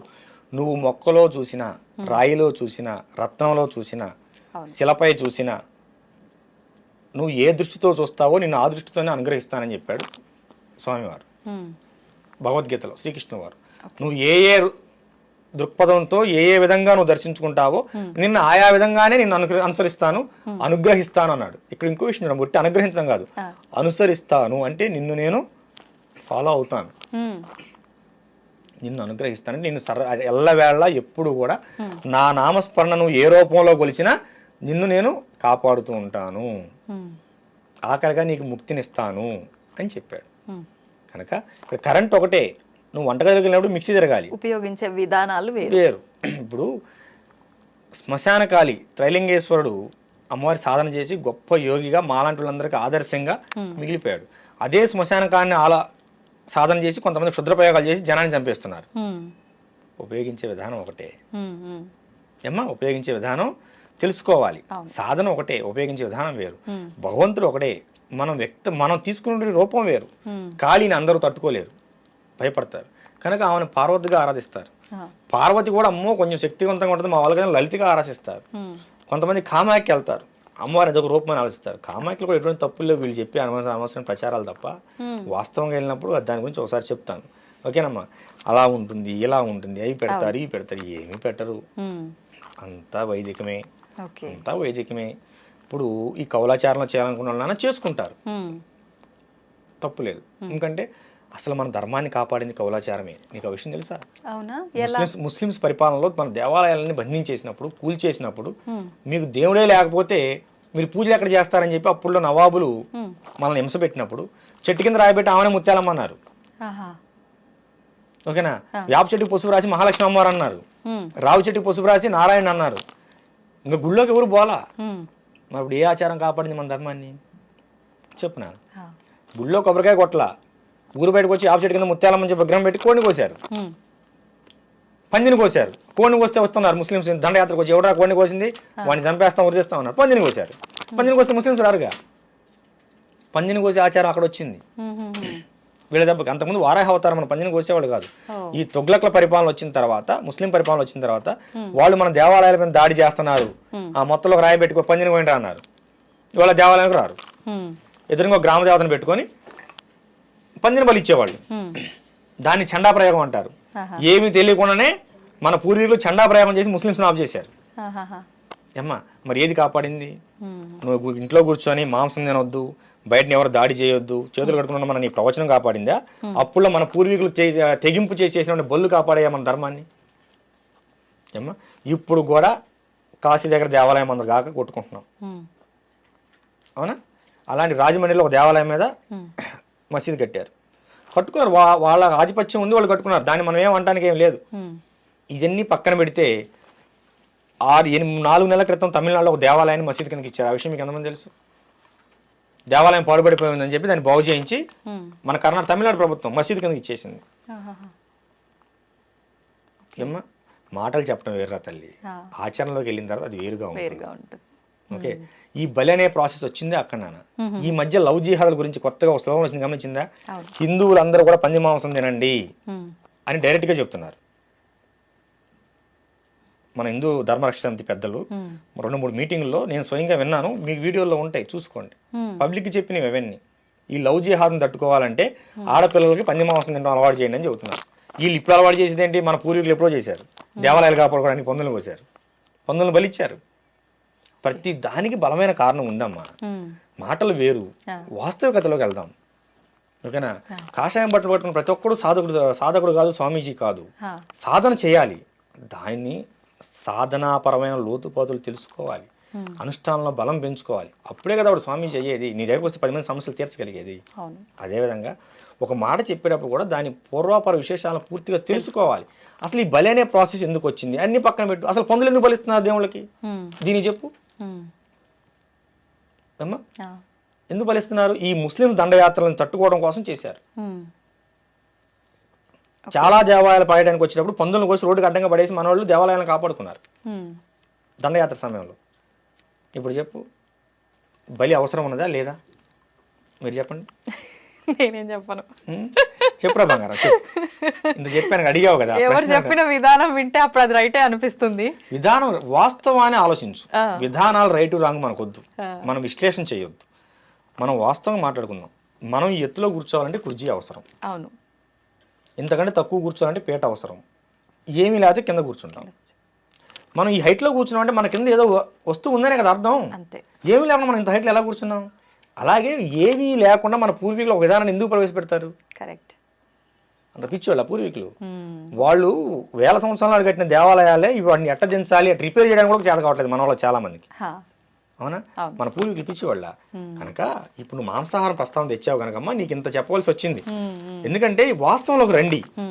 అసలు వాస్తవం మాంసాహార విధానం అనేది లేకపోతే మన శాస్త్రంలో బలి మంత్రం ఎందుకున్నది చెప్పు ఏమ్మా? జంతు బలి మంత్రం అని క్లియర్గా ఎందుకున్నది చెప్పు. కనుక కొంతమంది అలా చెప్పుకుంటూ బ్రతికిపోతుంటారు, వదిలేయటమే. మనం ఒక విషయాన్ని మాట్లాడినప్పుడు దాని పూర్వపరాలన్నీ తెలుసుకొనే అంతే మనం దాని నుంచి మాట్లాడాలి, లేకపోతే మాట్లాడకూడదు. అది తప్పు. మొదటిసారి మీరు ఇంటర్వ్యూ ఇచ్చారని చెప్పి విన్నాను. అది కూడా మా ఛానల్లోనే ఫస్ట్ ఇంటర్వ్యూ నేను చేయడం నిజంగా చాలా సంతోషంగా ఉంది. మన ప్రేక్షకుల కోసం ఏదైనా ఒక మంచి విషయాన్ని, అది మన సనాతన ధర్మం గురించే కావచ్చు, ఏదైనా గొప్ప విషయం చెప్పాలి అని అంటే ఏం చెప్తారు? మన సనాతన ధర్మంలో తల్లి ప్రతి విషయం కూడా గొప్ప విషయమే. మన ఋషి సంప్రదాయం, మహర్షి సంప్రదాయం, మన సంప్రదాయాలు ప్రతిది కూడా చాలా గొప్పదే. మీకు విషయం తెలుసా? ఇతర దేశాల్లో ఆవు పిడకలని ఆన్లైన్లో పెట్టి అమ్ముకుంటున్నారు, కొబ్బరి చెప్పలను అమ్ముకుంటున్నారు, వేప పుల్లలను అమ్ముకుంటున్నారు, గంజిని అమ్ముకుంటున్నారు, బియ్యం అన్నం కాసినట్టు గంజిని అమ్ముకుంటున్నారు. మన వాళ్ళు అవన్నీ మోటి అని చెప్పి ఎవడో తీసుకొచ్చిందని ఆ పిజ్జాలు బగ్గర్లు తిని క్యాన్సర్ పేషెంట్లు అవుతున్నారు. ఇది గమనించాలి.